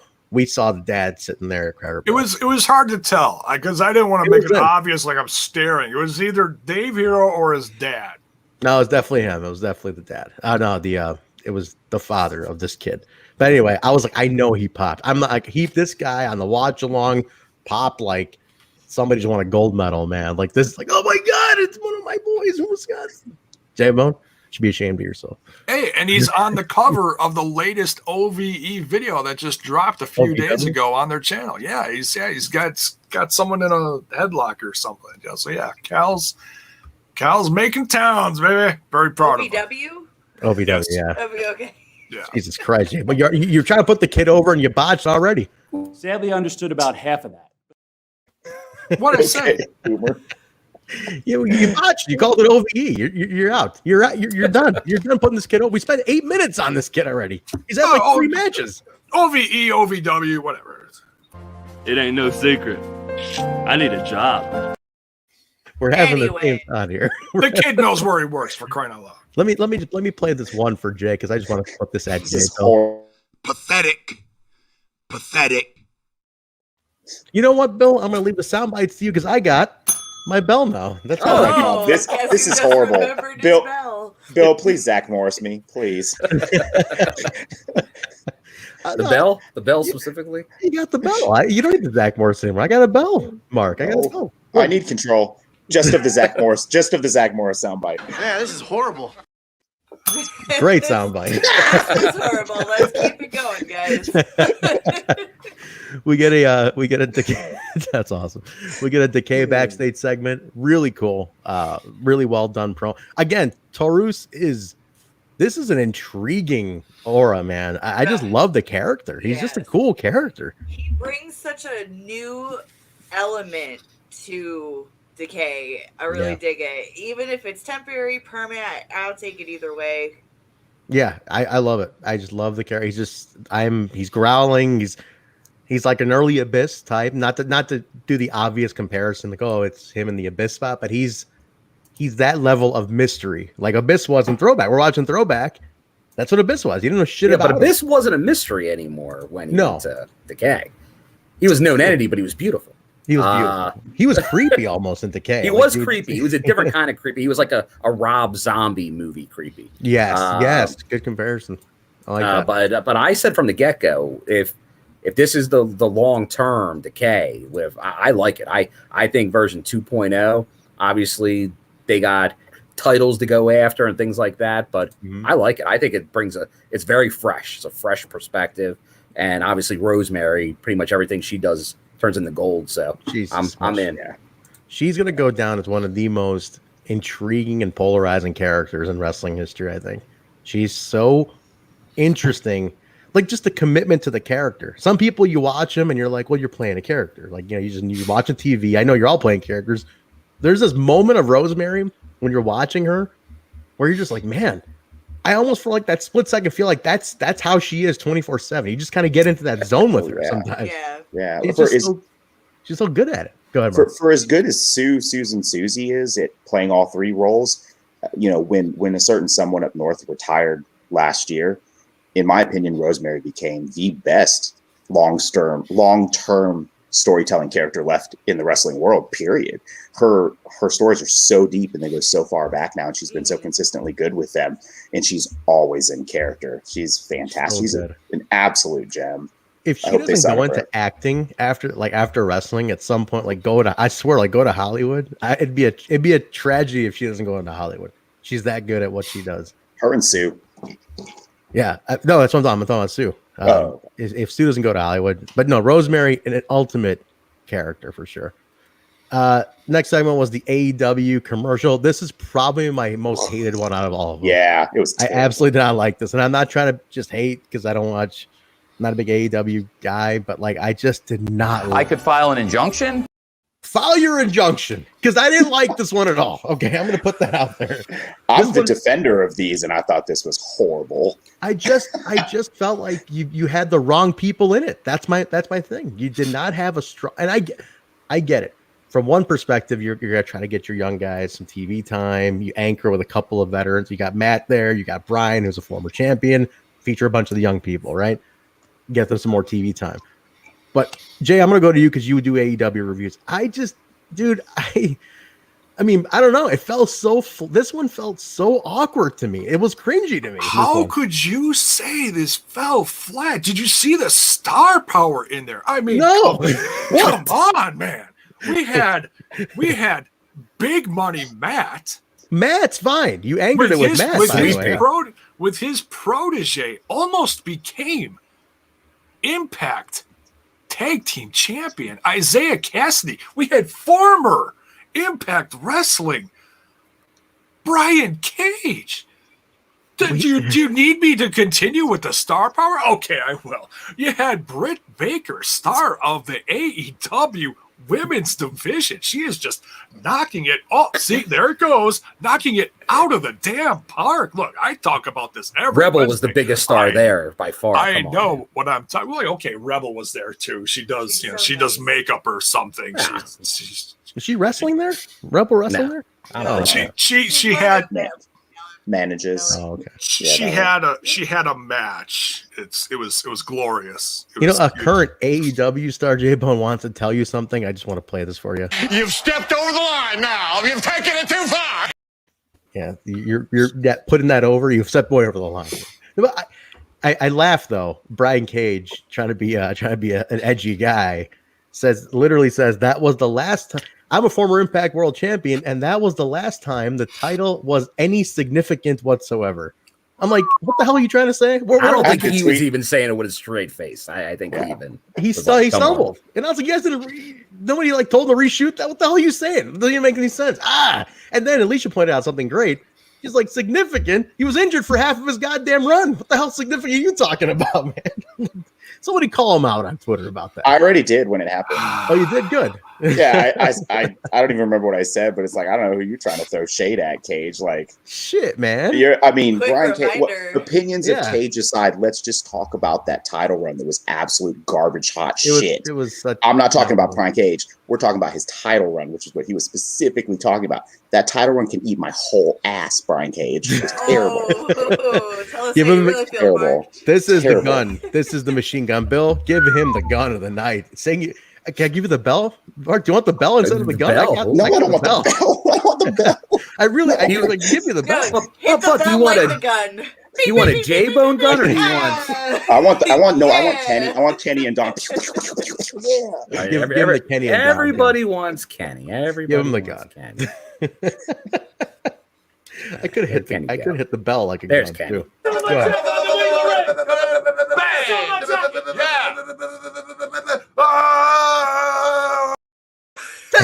I think the listeners want the bell. They prefer the bell over the gun. They prefer the bell? I think so. I think I'll Good for you. I'll take a vote. What do you guys want the bell? This is going to be like the suicide mask thing, isn't it? Yeah. But you know what? Everything aside, all jokes aside here, I think it just came off so, and I get it. It's supposed to have a level of, I don't want to say level of cringiness, but it's supposed to have a level of agitation, right? It's supposed to be agitating you because they're the heels. But we talked about in our group chat a lot, guys. Like, it would make more sense if there were clapbacks to any of this. There's zero clapbacks to any of it, and it's like you're putting a bunch of your rookies essentially on TV to talk shit about us in paid advertising. But it's like, well, there's nothing to it. I don't know. I just didn't see. This one just came off really weird. Go, Alicia. Over my head. That's all I'm saying. It just goes over my head. This one didn't do it. I just didn't like this one. Yeah. No, it didn't have it. It just came off too forced on this one. And to be fair, we're 13 weeks into it. Let's. Is it really? 13 weeks? 13. I counted. She's been counting. Yeah, 13 weeks. There's been 13 commercials. That explains why I'm finally reached. I've been defending these on this show. This one, I think we've reached our limit. I think we're there. We're either shit or get off the pot. Something needs to happen, or the commercials need to change to a different format, or the invasion or the cross storytelling needs to tell a story in a different way. Maybe, you know what I mean? Maybe they're just running out of ideas for these little 1 minute 30. You can tell Commercial. Yeah. You should be in jail. Yes. Yes. Chill. And that's kind of exactly it. You can tell it's not nearly as funny as the previous ones. I'll say this about the segments. No, I get what you're saying. I want to get your take on this because you're the AEW guy. I understand what you're saying, and I hear you. But if you watch from like day one, Tony Khan, to now, his evolution is just it's primo. It's primo. Awesome. Yeah, he's supposed to annoy you. If you're an Impact diehard, as we all are, if you're an Impact fan and you see this guy from another show coming on in these paid advertisements, and you're just like, what the hell? And now there's even more of them. All this AEW star power shoved down my throat. If you're upset by it, job well done. And I get that. I'm not trying to sound like I'm not understanding that part, but what I didn't like about it was it fell really flat because nobody. I don't think they executed. They didn't do as good of a job as like Tony and Tony did in the beginning. I think the two of them were fine. The rest of them just didn't. They felt so forced to me. It's like I don't think they got the job done. You need to put some more firepower on this. As in, they should have taken another take. I think there should have been another take.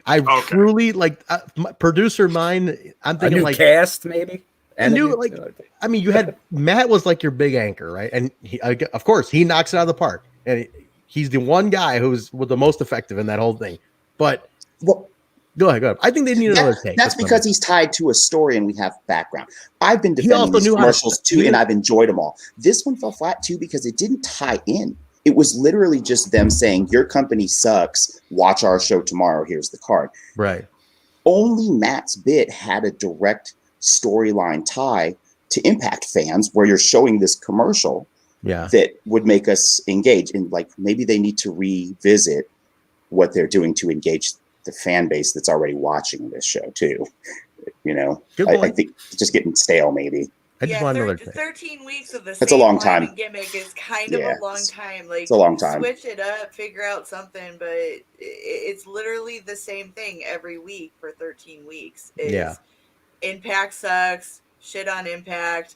AEW is so great. Check out our lineup and watch Wednesday and don't get another mention. Like, I don't get it. I think that's why I'm more intrigued by the New Japan stuff, invasion aspect of it all, because it seems a little more connected. Anyway. And it's a little slower to see it's more like we don't know what's going on with it just yet either. So it's a little more coming at it with a little slower build to kind of marinate a bit. But this one, I don't know. I'm going to see how this one happens next. This was the worst commercial to get Impact fans to watch AEW. Absolutely. Yes. Because all right, you went to like your big gun here, other than Matt Hardy, who people have been seeing, was Cage, who said, well, when I was champion, if you remember that, it was when it was good. But yet, why are you watching it now? And then a bunch of guys like, who are these guys? Why didn't they just say, I'm Dolph Ziggler's brother? Watch me. Because has he even been on there for like more than like 3 weeks? No. He had one match on Dynamite. He had one match. Watch out, TNT star power there. Whoa. You got what's the guy? Ricky Starks, right? Starks, yeah. He's NWA guy. Yeah. You got Starks. You got Brian Cage, who I think was not a great champion. You got Dolph Ziggler's brother. You got Rebel, who was not a wrestler. I mean, Rebel's she's the makeup girl there. Is that what you said? She does makeup there at AEW, or what does she do? Or she's the manager? She's the assistant to Britt. Okay. And Britt's not good on the mic, by the way. And she took that like she was gonna cut a fucking promo. I was like, all right, let's hear what she's got to say. And she was like, yeah, that wasn't that might have been time restricted. Britt can cut a good promo. I was just like, this was not the group to go around the horn with. No, and it was all heels though. That's why. I get that's that. Why. I get, but it didn't have the power though. And this might be like I said, me nitpicking, but when Cage literally grammatically goes, that was the last time the title was any significant whatsoever. That's not even grammatically correct. Like you could cut another take of that. Like, hey, he's a machine. He doesn't have grabber. Like, Brian, can we do that again, please? You kind of fucking flubbed. Can we do that again? Like, no, we don't even recut that shit. He was One take and done. He was just blown away by how good Starks is. I don't even think he knew the mic was coming to him. That's what it looked like. Shit. Well, yeah. He probably injured himself trying to. It's one take Tony. One take Tony. Okay, guys. You think probably injured himself doing it? Is that what you're trying to grab the too much mic. time on this. Damn, yeah, we have. I think we're all fired up though. It's 13 weeks of this already. Yeah, you know trust what? me. Nobody has more of a bitch about it than I do. Until Alicia Yeah, I said think it out half the loud, watch I along didn't. were you guys going back and forth on the chat. Yeah, I love this. This has basically been going on since Kenny Omega. I count as when Kenny Omega won the belt and Don Callis ran him off into the bus. Okay, 13 weeks ago. This is a great comment, by the way. Who better than Cage English? My God, that's harsh. It's machine Awesome. language. Come on, Jesus. I want to say, let me clarify one more time. I'm not saying shit about Brian Cage, the man or the person. He mentioned specifically his title run, which That's where we're going off of that. We're going off of TV. You can't do that and not expect us to ready to dude. SmackDown If on Tessa Blanchard hadn't rolled up on scene a couple months later, you would still have the worst title run in recent memory. Yeah, absolutely. No, So, we're not taking shots at the man. yeah. I'm talking. I just want to be. Yeah, no, we got to stay tuned. Based on what we hear later from Coach D'Amore, if he wants to get on Twitter and fire some shots, he might be going crazy because he was on fire during the show. So yeah, I'm sure he could go pretty good on that commercial if he wanted to. Yeah. Because that was a horrible commercial. You could go off for hours on it. It was horrible. There's no excuse for it. It was bad production, bad content, bad acting, bad people. So yeah, good music. Yeah, it was even bad music too. I was gonna say Kyle compared it to like the high schoolers crashing your house party, and then I threw in it's like, oh yeah, and then when they finish off the beer, they put the foam on your head and just be like, "F you, you losers!" Like, what the fuck? We're the crashed party. We're the crashed house. That sucks. Yeah, we're the All right, crashed house. Not letting that happen. All right, let's move on, guys. We gotta definitely keep pace here. Are we even halfway through this? I think we are. We're doing okay. We consider we had Bravo on for quite a while too, so we're doing okay. Havok and Nevaeh backstage. Nevaeh's trying to convince, Havok is trying to convince Nevaeh to like rethink the tag team and like the heat that's going on. And Nevaeh is not having. She's a little undecided, and she's like, I just want to go singles for now. I'm not sure if I want to go singles or partner. And she walks off. Havok is pretty rattled by this, but then Tenille and Caleb walk up on her. She's like, oh, well, this is awkward. And they try to recruit Havok, and she declines them. They've been doing this 2 weeks now. 2 weeks. They did take a shot at how she spells Jessica, too. Did you guys catch that?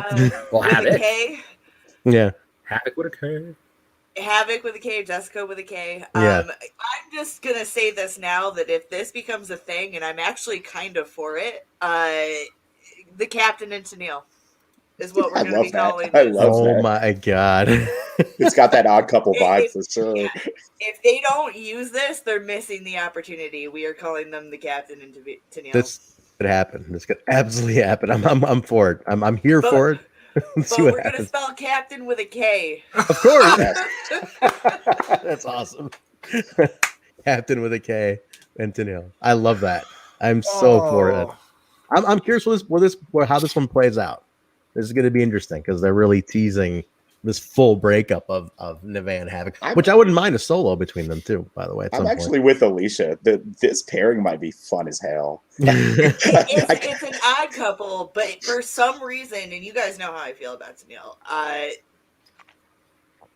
it works, and I don't know what about it works, but it's clicking. Work it. Let's see what happens with this. This is a slow burn. This is definitely a slow burn. This is the slow burn I do like. Well, yeah, they've done enough work to build Tenille's character back up to where we can appreciate this now. You know, her backstage stuff has been gold compared to the in-ring we saw early on that turned all of us off, I think. And her recommitment to the product has helped. And now that they've found a place for her on the card and what she does well, it's coming together. Yeah.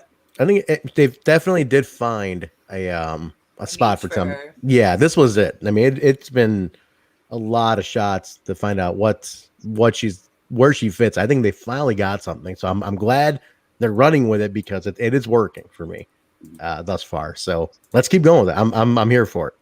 Next one was a great. This was talk about a silent, like a silent gem of a match. XXXL and the Good Brothers was a pretty damn good match, man. This was good. Go ahead, Jaybone. You're nodding very boldly. I'll let you take this one.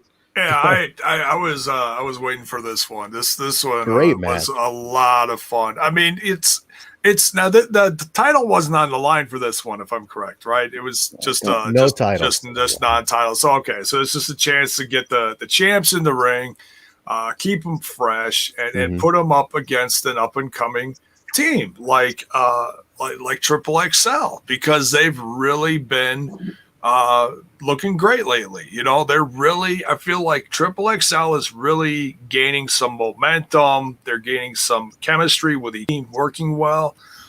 And hey, if you're gonna really, test how good they are, put them up against the champs, and that's what we got tonight. Yeah, no, definitely. Larry D, I think, is really breaking out a lot, man. He is looking so good. Just as a character, like as a solid performer, he's really upped his game a lot. Yeah. But I think overall this is good for XXXL. I think like them to get a showcase match against the tag team champions, I thought that was really cool. Good growth like pattern for them, which is definitely something they needed. They needed a good marquee match later in the show, that second hour, something a little more focused on. I dug it. I really, and I want to hear in the chat, what do you guys think? Is this a good kind of propelling point for XXXL? I think so. Yeah, I think this really puts them in, because they hung in there. They look good. It's not like they got squashed. We have to start making our tag teams look good. Like, it can't be.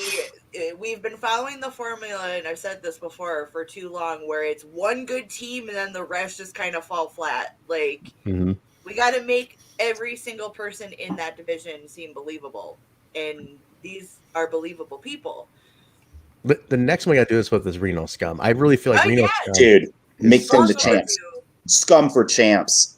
Yeah. Come on. I think we're starved for Reno Scum to get that legitimate spot, man. They need to also maybe put Ace and Fulton back with Reno Scum and make them a superpower, because I really dug their vibe together. I like that. I loved when they were his henchmen. I was like, Ultra Scum.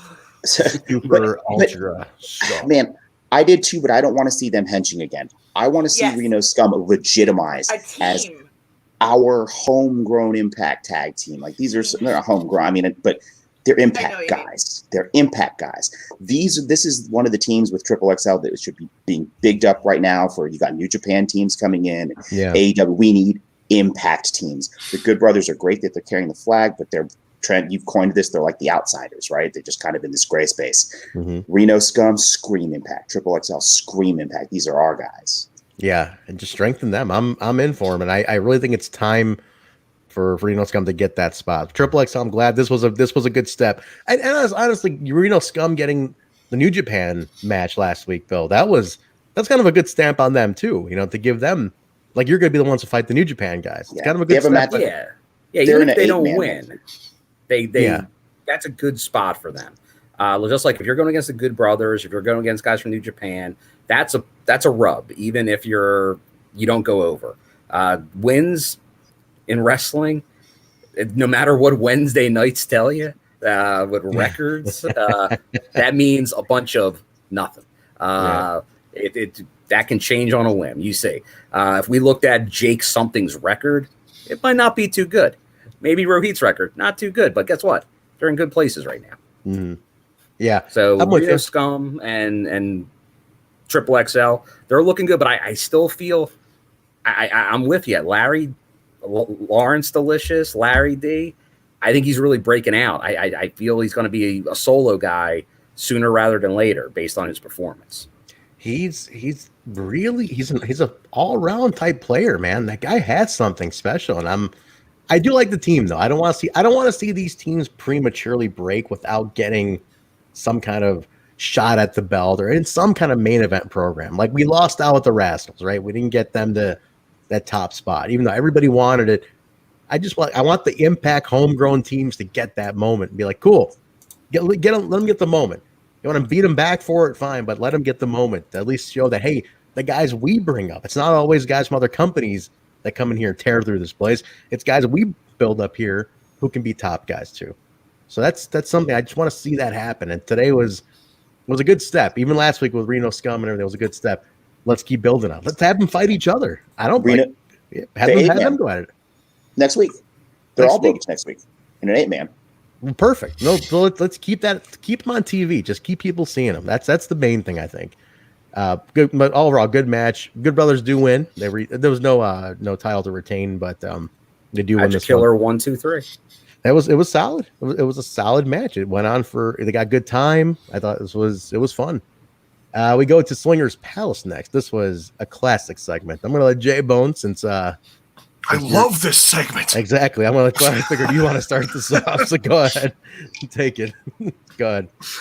Oh man, yeah. So we've got I see some gambling problems developing here. It seems like Chris Sabin is a little out of control here, and apparently James Storm is having a few brewskis while he's sitting there. He's sounding a little off, but he's having a great time, and he's winning. He's winning like crazy.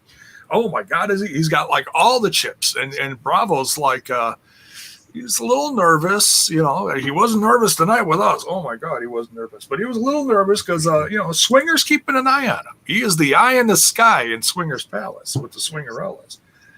And then Rohit came in. Rohit came in looking like tooth decay Rohit. I love the classic like Looney Tunes, like the skull, the ice bag, or whatever. The ice bag, like wrap around bandage. Oh, that was choice. Yeah. So he comes in and he's starting stuff, and things are getting crazy between him and Sabin and Storm, and it's starting to get ugly. So then Swinger books for, and I thought this was going to be tonight, but no, this is going to be next week. It's going to be the BTI exclusive match. We're getting Rohit Raju versus James Storm. And like John was saying today, it's something that Rohit as a guy, as a guy who came up watching TNA and whatnot, it's a trip like to have that match. Like we're watching Storm in his first couple of years in the business on Throwback, and it's like, and you forget James Storm's been at this, like he's going on 25 years almost of being in pro wrestling, and he doesn't look that old. I mean, he's a younger guy. Yeah. But this dude's been at this shit for a long time, man. I think it's a great thing to see that veteran from early days against a guy who's going to go down as one of the best in the company, like Rohit. And it's just it's a cool moment for all of them together. So now I'm looking forward. That's a BT I'm definitely looking forward to. Did we lose Alicia? What happened? Bad connection? Yeah, probably bad connection. Yeah. All right, so Alicia's probably back. She comes back, we'll pop her back in. But no, that was fun stuff. I'm really enjoying Swinger. Can we get this? Can we get the poster for sale already? Ingrid, if you're still there, can you pull the strings? Can we get the poster like the Swinger on a horse?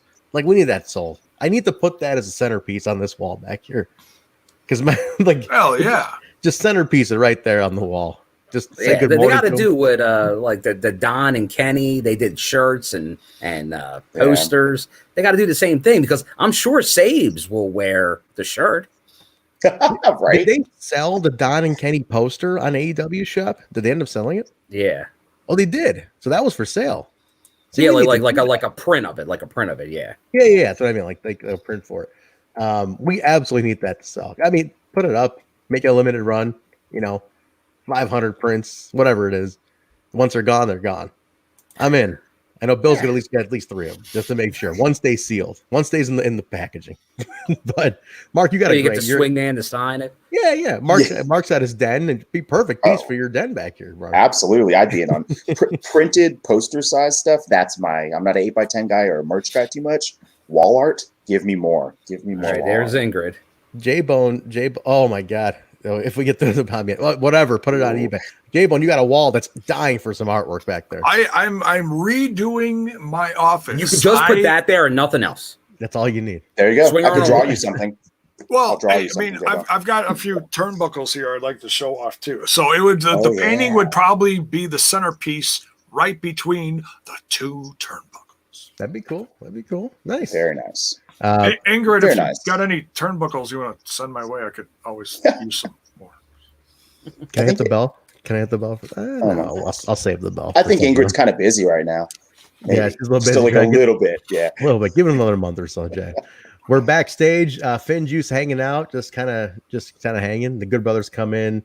They do a little. It's like those friendly shots that they take. Yeah. You know, it's almost like being on this podcast. You take friendly David shots. Finley was really good in this too. He was impressed. I He was think giving him zingers. He was. Juice is very charismatic, though. I like Juice Robinson. You kind of tend to forget he is extremely charismatic. Got a really great smile. Like you're kind of drawn to how he is on screen. I was very drawn to Juice. I was like, man, this guy's something about him. He just kind of captivates the way he stands and acts and stuff. I'm like, this guy's cool. And you're right, Finley looked great too.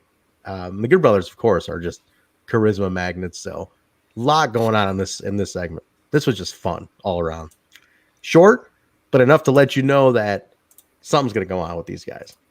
But Juice Robinson, local boy, initially trained by one of my dear friends, Danny Daniels, trained him, and then he finished up with Truth Martini. So it's a local kid, local guy. Saw Juice when he was just, he was just a little juice. A little juice. A little juice. A little 8-ouncer. He was a cutie when he became a full orange. Yeah. There she is. It's back. What happened? There we go. We thought Marq was gonna lose power. Oh, Mark's the one with like living where power is like not even a thing anymore. Are you guys back to normal now? Is everything okay now? For the most part? I got a text message today from my energy provider saying not to pay my bill because they're trying to overcharge all of us like by massive amounts, and now they're getting called out on it in public. So all bills are suspended right now. So that's good because I don't want to pay my $4,000 power bill for last week. So. Wait, 4,000? I don't know. I haven't got it yet. I'm just anticipating. I keep hearing about $16,000-$17,000 bills for 3 days. Yeah, because the surge prices.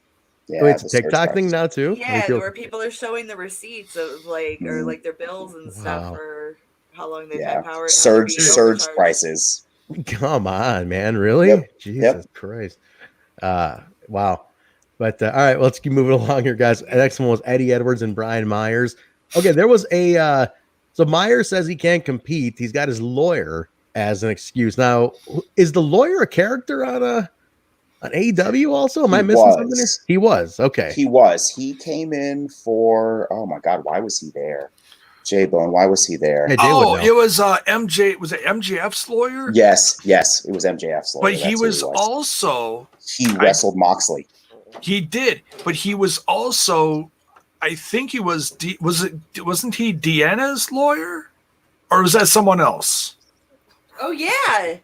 Was he Deanna's lawyer? No, I don't remember. I do not remember. I don't remember the lawyer. I'm trying to remember if that was Mark Sterling. Was Deanna? Remember Deanna brought her lawyer to the ring for that segment a few months ago. I don't think that was.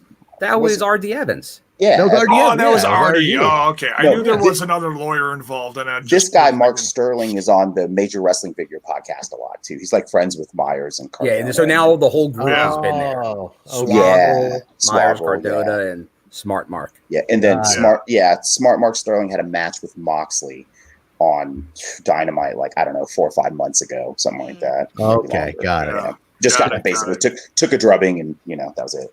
Yeah, because that was Barrister R.D. Evans. We demand the Barrister returns. The Barrister needs to return. But barista? What? Barrister. Barista. Jaybone. Come on, Jaybone. But no, he comes out. He says on behalf of his client, he cannot wrestle. So he's not going to wrestle, and he gives him as a replacement. It's going to be Hernandez taking the spot. Hernandez, friend of the show, not Hernandez. Great guest, by the way.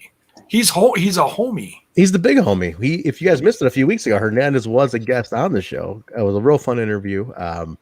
He made the claim. He said his father's sangria company is the greatest sangria you're ever going to have in your life.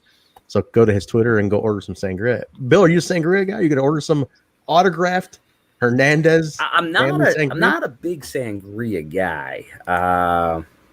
But hey, I'll get some. I'll indulge. Alicia can get some. I'd probably be more with the Good Brothers, but I put in a request. I never heard back, and now it's sold out. So I don't know. We'll see. I'm gonna bring the Hernandez family recipe of sangria to Alicia's wedding. That's right. I'm providing the sangria. Perfect place for it, but it might compete with my uncle's homemade wine. The more the merrier. Just let it flow. Just let it flow. I want Jaybone to just be jumping off the roof like Almost Famous style. Is there a pool anywhere? You guys swimming pool anywhere around the area? We got 3 feet of snow in the background. This will be later on. You go swimming pool. I want Jaybone just to stand on a roof and just yell he's a golden bone and jump off into a swimming pool. Golden bone. I don't know if it'll be a pool, maybe like a river or something. All right, Jaybone, you gotta jump off into a river while yelling you're a golden bone. River swing. I like it. There we go. You guys swing? All right, so it was Hernandez and Eddie. Golden? Which one's Jay? The golden one. Pretty quick match. That's that. By the way, I think that's my next T-shirt. Thank you. That's the golden bone. Yeah, it's the golden bone. There you go. Beautiful. What was the Jake Chris was the golden draw, right? That's right. The golden draw. It all comes the golden announcer. The golden announcer. John. The golden draw. The golden bone. Let's get Jake Chris back. Oh yeah. Jake's looking great too, man. He's posting a lot too. Someday. We'll see what happens with Jake.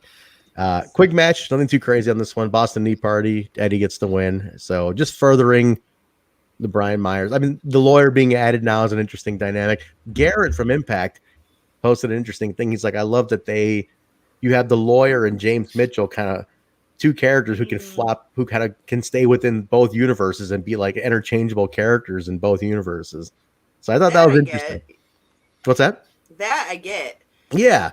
That part's fine. As long as you're getting something back and forth, I'm fine with that. I just more of that. More back and forth. Please, sir, can I have some more? Can I have some more talent jumping back and forth, please? Please, Mr. Khan. A smidge. Please, Mr. Khan, can more people actually show up on Dynamite, please? Come on, man. Oh, man. But speaking of Mr. Khan, Basil is in here in the chat, so hello to Basil. You turncoat. Basil's in here. No, I love him. I'm happy. He's happy. I'm happy. Don't treat him like Jerry Lynn. Yeah. Basically, he's going to come in and jump the guardrail, take out the new photographer or something. And just nail him with his camera or some shit. Even the photographer's refuting, son of a bitch. No, he's very happy. That'd be awesome. I love that angle. The only thing I want to see is Basil take out Caleb with a K. That would have been choice. That would have before he left. One last moment where he just, this is for all those years, just takes him out or something.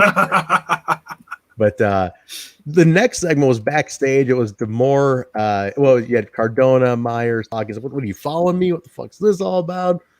And then they talk about being, Myers being cleared and everything. But then D'Amore comes in and they talk about the eye. Now, Bill set this up. How was the reaction to watch along on this whole thing? Oh, set the whole thing up like, for this. Set it all up for anybody who didn't see it. Well, he goes and he talks about the lawyer didn't read into the minutia of the contract. And first he calls Brian Myers a mark for putting his contract out there on social media. Did he post his contract? I missed that. I don't think he put the details, but he I have a contract now. Okay. But so he goes over that, but he's like, well, Scott's great in this role. Oh, he's fantastic. And so he calls him a mark, but then he says, because of what happened here, Dr. Ross, our good friend, is the one that decides if he can go or not. That's what he didn't read. And he's been doctor has to clear him. The actual Impact doctor has cleared him to wrestle, so he's good to go. Yeah. So he's gonna wrestle in an eye for eye match, and at first, obviously, like Brian's like, that doesn't sound safe. So he's like, okay, it's an eye for eye match next week, I believe, right? Or is that for Sacrifice? I thought it was next week. Oh, it is next week. Yeah, I think it's I think it's next week. I thought it'd be it's next week. Yeah. But then so he's saying, all right, you got that match, but this is the zinger. This is the machine gun of the night, As he's walking more than away, Marq went hardcore on that. No. I'll give it the bell. Can I give it the bell? No. Okay. The bell is too lame for this. The bell, bad. Curses. That's bad. No, this might be like the line of the year from Impact Management. All right, get ready with the gun. Jaybone, get the gun ready. Get the gun ready. As he's walking away, he goes, well, if you were to lose an eye for eye match, it ain't like you'd come back a couple weeks later. An obvious reference to Rey Mysterio. Right. Who, like, lost his eyeball that was like sitting on a staircase, and then like he was back with totally fine eyes like 2 weeks later.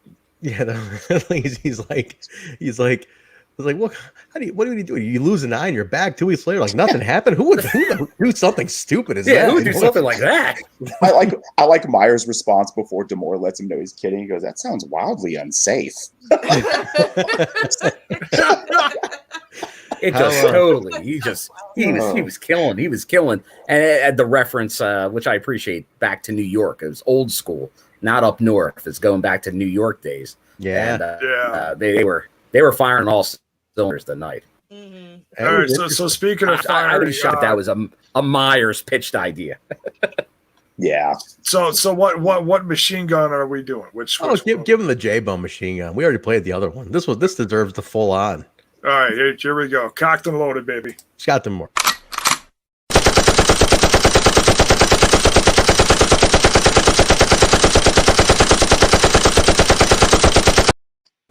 Machine gun of the night. It's got them more for that.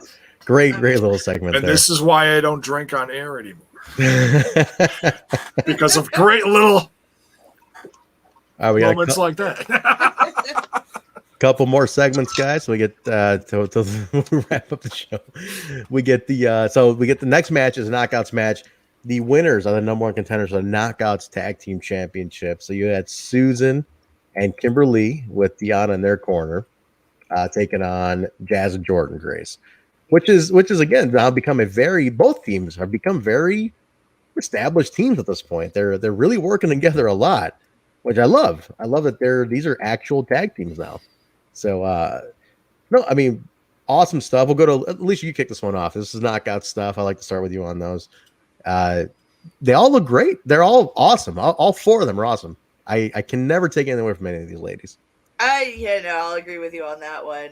They looked great. I find that there's been a habit lately where it starts off with a certain number and then people get involved on the outskirts and either get kicked out or included in the match. So that's been a pretty interesting play about with this. It makes me curious as to what the end game is with this. Yeah, because they're really like playing that up a lot, that there's always interference, there's always somebody getting involved, getting kicked out, always some shenanigans, right? So ODB, Daniel ODB Spencer took charge there. Yeah, he did. Kicked out ODB. Did Deanna get kicked out too? I'm trying to remember. Deanna got kicked out too, did. Right? Yeah. So they're all out of there. I gotta give credit to Susan again. She wrestled with the sport coat on today. She didn't take the sport coat off. She wrestled with the damn sport coat. That is not easy. No. Oops, wrong one. She's a boss. She is a boss, man. She's Susan's a awesome.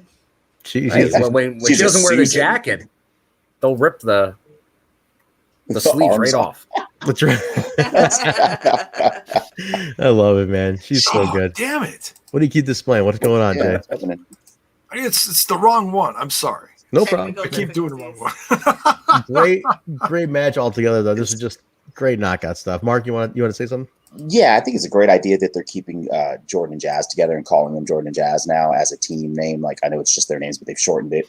The billing on the sacrifice card looks different than it's looked in the past. Even whether they win or lose, I hope they keep them together. This is really giving Jordynne a good spot coming off of the main event scene. Yes. And put her in a really great spot. Jazz looked good from the beginning, as we know, but she's starting to look even better and better, probably just the ring rust. She looks more fluid in the ring. I like it. Keep them together. Yeah. Plus, what's cool is, like, you got Jazz with a whole new crop of young wrestlers she's never worked with. She's a veteran. She looks great with them. She does. She hangs. That's what I love about it. She hangs. She's a tough chick, man.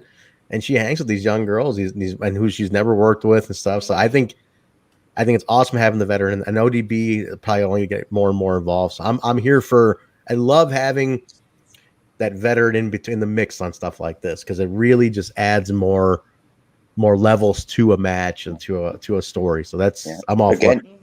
Again, you've got 3 levels, right? Jazz is like OG women's wrestling from the 90s. ODB, right? ODB represents like the prime, like building of the knockouts. Exactly. And then now you've got everybody else who represents the now. It's really a great dynamic. That's a great call out, yeah, because they're 3 generations of knockouts on one side. Yeah, There. I don't like that Susan took another pin, but I love that they created that character to take pins, and she wrestles less competently than the others. And we're bound to see Su Yung and Susie again, and with that more wins. I just love that. It just doesn't hurt her whatsoever. Yeah, it doesn't not hurt her. No, she has a plan. They could book her into the ground taking pins, and it doesn't matter. It's just really brilliant stuff. Because as far as we know, Susan is not a wrestler. Susan's just she's a Karen. She's learning. Well, yeah, it's like you can tell she's not a wrestler because she's wearing the wrestling shoes, like the amateur wrestling shoes. Yeah. Like along with her sports blazer and everything. So I really wanted nice touch. I really wanted to switch to New Balance though, just to add to it. Just go to New Balance. And Stryker did call out that she's been watching and learning because she doesn't know how to wrestle. Like she used an ankle lock tonight because she's been watching Josh and others use variations of the ankle lock EY. I think he mentioned. I thought that was good support from commentary. These 2 guys are killing it on commentary. Can we call out commentary? How amazing were those 2 tonight, man? Night and day. Whole different show. Just energy from those 2 tonight. I was like, man, you got me hype on everything that was happening. Just the way they were going at shit. I was like, yeah. Fuck. D-Lo after last week is really in his groove right now. Oh, and Stryker. Totally. They remind me of Don West and Mike today. Like they're so bought into what they're calling. And I'm like, that's what I want from a commentator. If you're bought in, I'm in.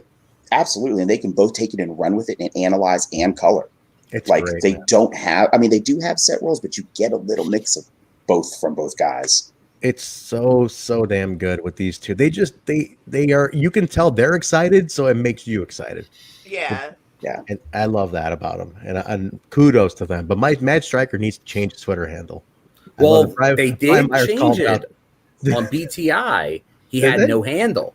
So he might be changing it. Because Brian Myers called him out on Twitter today. He's like, no more asleep on the beach. He's like, you're so good, but you have the worst Twitter handle of all time. Asleep on the beach is his Twitter handle. And Brian Myers like, what the fuck is wrong with you? What kind of Twitter handle is it? So hopefully old one. They might be changing it. You never know. They might. He's a beach bum. Maybe he is. I don't know. But he's our favorite beach bum. He's great. All right, guys. Main event. Let's really spend a few minutes on this one. This was huge. Jake something propelled to the main event, like from nothing, like from being in a position where like, oh, he's just fuck, man, just driving him to the ground, nothing going on, to literally the main event of the show, and it all starts with the entrance, the epic Moose entrance that's literally so big, such a big part of the Moose character, and Jake just takes him out and stands in the spotlight. I'm like, that was fucking money. Yeah. Just visually. Yeah. Like, I don't care how many headlocks or whatever the fuck happened in this match afterwards. That him literally stealing the spotlight, right? Metaphorically and figuratively stealing the spotlight. It was amazing. I was like, fuck, that's a way to call it. Like, this dude's here. He's in. Yeah, it's really setting up what they plan on doing with him in the future. And that's big time. Coasting him right to the top. Yeah, big time. That. ODB is out. Oh, I forgot to mention. Thank you, it's their flask of whiskey, right? Yeah, maybe.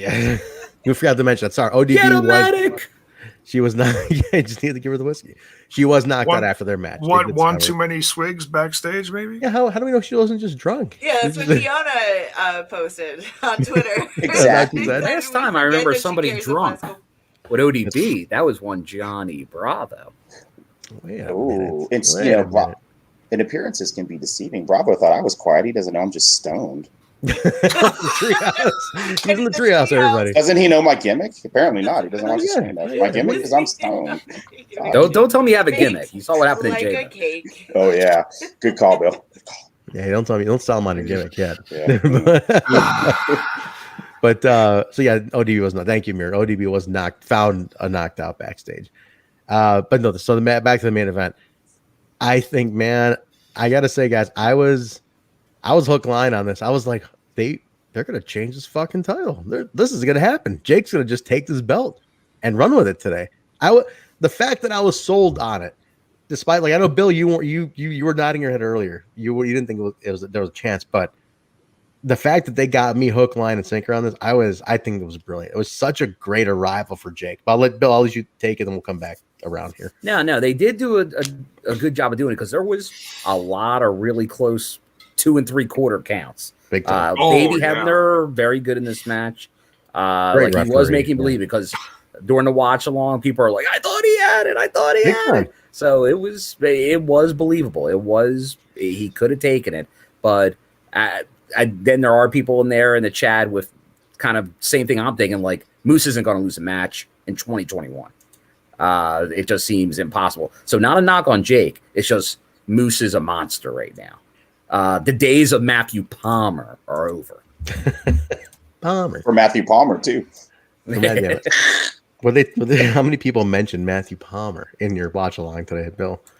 Not many. Just, that's mainly coming up on Sundays, it seems. It seems like it. And thanks to Bravo, Sundays are dead. So thanks a lot. Yeah. No more what are we going to do on Sunday this week?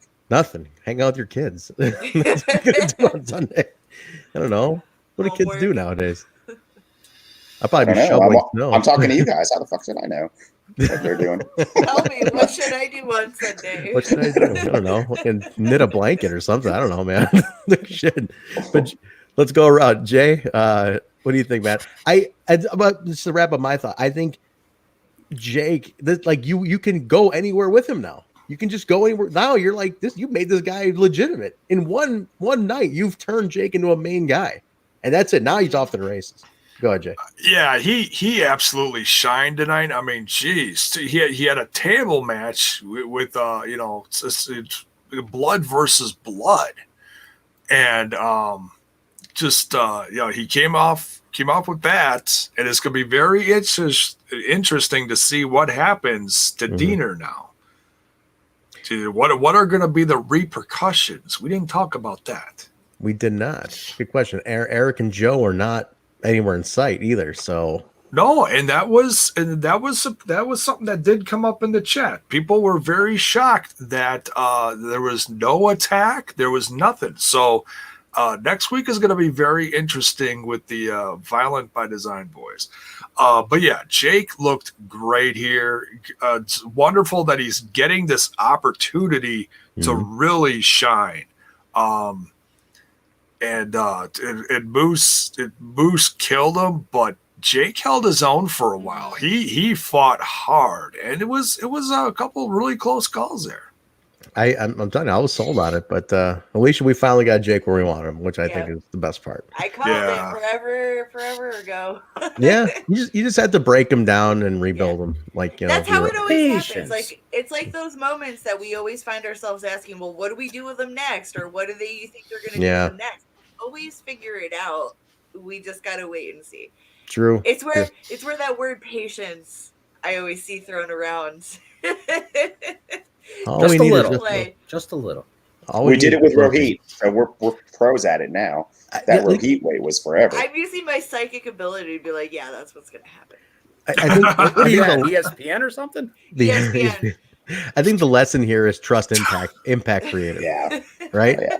I think that's the lesson. It's like trust them. Trust in Impact Creative. They clearly, whether you think it's not working out or what are they doing, they're burying this guy. They proved it. Just remember what they managed to pull off at the beginning of the pandemic as far as cutting out storylines and recreating a whole new line of thinking for Impact. If they're capable of doing that on such a jam, the opportunities are limitless. It's true. Just look from April to Slammiversary. All that was like redone, basically, right? How much of the program had to be recut because of a pandemic, lost talent, reshuffling top of the card stuff, and Slammiversary was the card of the year last year. Yeah, it was the show of wrestling last year. That's all was done in like a crunch, essentially. So this team has something very special, man, and I'm glad more people are jumping on board every week and seeing this, because it is such a testament to what this team does. And to make a guy like Jake something who everybody was like, oh, he's stuck in this gimmick and he's doing the cousin thing and the redneck thing. It's like, oh, is he ever going to break out?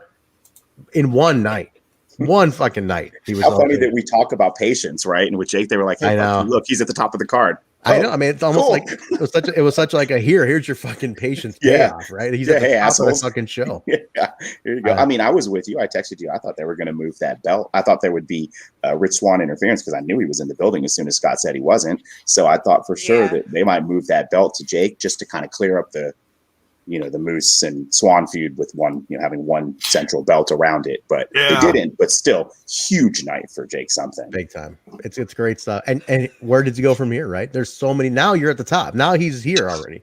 So now you can branch him into anything at this point. He's legitimized in one night. So, and then Moose coming out strong as always. I mean, he's set up for the title shot. Sacrifice. So again, Sacrifice is set up. And then they played the commercial for Rebellion right away. So you're basically being sold two at one time. They're letting you know these are component shows. You have to watch Sacrifice because whatever happens at Sacrifice is going to lead into Rebellion. So you need to know how this all plays out. Do we have a date on Rebellion already in April? Bill has April 24th. 24th. Okay. So you got a day month before my birthday. Perfect. So we'll have a birthday celebration for Jaybone. Well, can we roast you on the air, Jay? I'll bring the bell. We'll roast you on the air. This bell. Every time you insult you, I'll just ring the bell. Chat sound off on the bell. Yes. No. They're gonna bury the bell, Mark. They're gonna bury the bell. I'll tell you where you can put that bell. No, come on. It's the first day of the bell. I just debuted the bell this week. Let me at least have trust impact. All right. That's TNI management. I'm gonna get the bell over. All right. Eventually. All right. We'll give the bell 1 month to get over. If it's not over in a month, it goes through a table. Thanks, Mark. In my ass. Awesome way to break that up. Well, we do got to say that how this ended with Moose. Go ahead. Yeah. What he did, because there are some call outs during this match. Mm-hmm. And during the watch along, like we all know Moose has the great drop kick compared to a guy in New Japan, Okada, for a long time. And he did the Rainmaker as the setup to end this match. Yes. Oh, yeah, that's right. He did. So we have already heard from the Machine Gun, Karl Anderson, that Okada is coming to Impact Wrestling at some point. All these nuggets, man, these Easter eggs are dropping. It's like you got to pay attention to this shit. Like they're really letting you know. So we could see Moose Omega and Moose Okada in the same year. What a wild ride. This is all turning out to be very interesting. Yeah. So because of that, I would say don't miss Sacrifice. Spend $8. Don't be a cheap fuck and don't spend $8 on it. It's $8. So anybody who doesn't have Impact Plus, just get it for the month. Right, Bill? It's $8. I've seen people spend more on fucking sandwiches. I've seen Jaybone spend more on lollipops. And they give out lollipops for free. I spent more on that on two items at Starbucks. Yeah, see, there you go. Exactly. A sandwich but not lately. Yeah. That's one meal at Whataburger. That's one meal. But no, so get your Impact Plus, watch Sacrifice. That's not Ted Cruz's dog, is it? No. Ew, why would you say some shit like that? Take a shot at you. No, that's a cute dog. I like that dog. Who is this dog? He has a little white dog. He has a little white dog. Nani. I've never seen you. Like, I don't think we ever seen the dog. Where's the dog? Where did the dog come from? The dog is always sleeping behind me. I didn't know there was a dog. The dog made its debut. I had no idea. Where's my dog? My podcast dog isn't here. Where's your dog? You have a dog? I don't know. She's probably got the door shut. Alicia, you have a very well-behaved dog. Very well-behaved dog. Unlike my cats that are always howling and in heat and obnoxious as hell. Very nice. There's a lot of cat anus, according to Johnny Bravo. Yeah, Bravo said a lot of anus on your cat. Yeah, your cat. I've seen a lot of your cat Oreo's butthole lately. Yes. Cocktail hour, brother.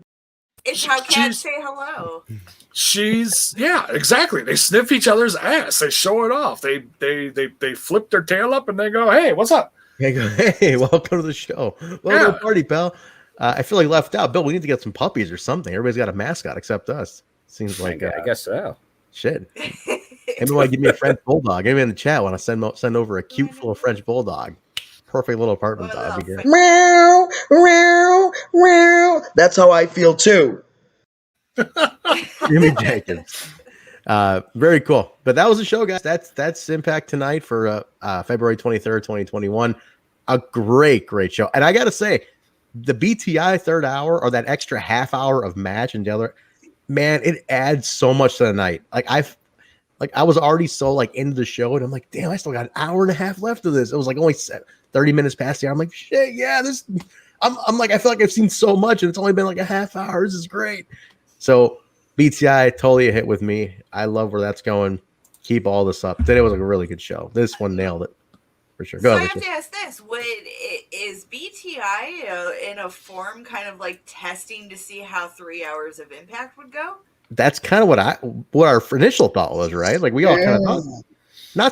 I mean, it is like a third hour. It is like a third hour because it is connected. It's to all the show. It's all canon. Man, you know what's weird about BTI and I like and I don't like is I love that they're mixing in. We got, by my count, 5 or 6 unique things to BTI that tied into the show tonight. I was also 10 minutes late for BTI because 6 o'clock is a busy time around here, Central. But I like that I don't care if I miss the first 10 minutes. You know, like maybe I'll miss a little bit, but it's kind of neat to have that soft hour to kind of lead into it if you want. And if you can only catch the match, great. You get an intro match to the show. I don't see them moving Impact proper to 3 hours. You think they would do that? It's almost like it's 2.5 hours because the half hour is like it's the match, right? Yes. Yeah. I think that's what it is. It's like here's another show. It's like there's fresh content on it. There's recap, mostly fresh, and it is like a third hour. But if you miss it, don't break your balls if you missed it. Right? Yeah, and I love it too. Yeah, and it's great because you're getting Josh, Gia, and John. While Gia's on the main show, the other two are not. So you're getting, fresh perspectives and you're getting a different look. And I'm also with you. I love BTI. It's fantastic so far. Good stuff. Bill, did they do that thing where they were showing a pay-per-view in the afternoon again today? Yes, it was Destination X 2011 AJ Daniels main event. Okay, so Tuesday is Impact and Access because they're doing an afternoon pay-per-view, BTI, Impact and Access, and then Impact and 60 afterwards. So so the Impact and 60 Decay. So check that out, and that starts at like 3 Eastern. So you got a full day, man. Like Anthem, Access, that's commitment to the product right now. We know they do all the specials with the Good Brothers. Keep it coming, man. Hey, pretty much you have your own network loaded with programming. Why not? I mean, we'll cover it. We'll cover. I mean, there's plenty. There's enough to cover. That's for sure. You also have the Twitch going on, the Pluto channel. I mean, Impact is literally airing 24/7 in the world somewhere. So there's a lot going on, guys. But yeah, that's tonight. That's a great show. I'm very excited for next week. Rolling into Sacrifice. We got about 3 weeks till Sacrifice. Great stuff. I hope Scott Steiner makes a cameo to cut the promo. Because there's a 121 or 121 and 2/3 chance that I do watch the show. So I hope Scott Steiner shows up to this and redoes that promo. That'd be fucking amazing if he shows up. You have to have Scott Steiner show up and do that promo on Sacrifice. It just has to happen. Or you got to show like the shit out of it leading up to it. So was it on Twitch? So my internet went down and I had to switch over to the Twitch feed for about 10 minutes tonight. As soon as I switched on, guess what was on? Steiner. Fat! Hell yeah. Steiner Math needs to just be put out there all month. It's Steiner Math every commercial break. If he's not there, then Jordynne needs to recreate it. Somebody needs to recreate it. I was watching the comments and people were popping and, saying lines from it. And then one commenter was like, Steiner's overrated, this promo sucks. And then chat ate him alive. And then I left.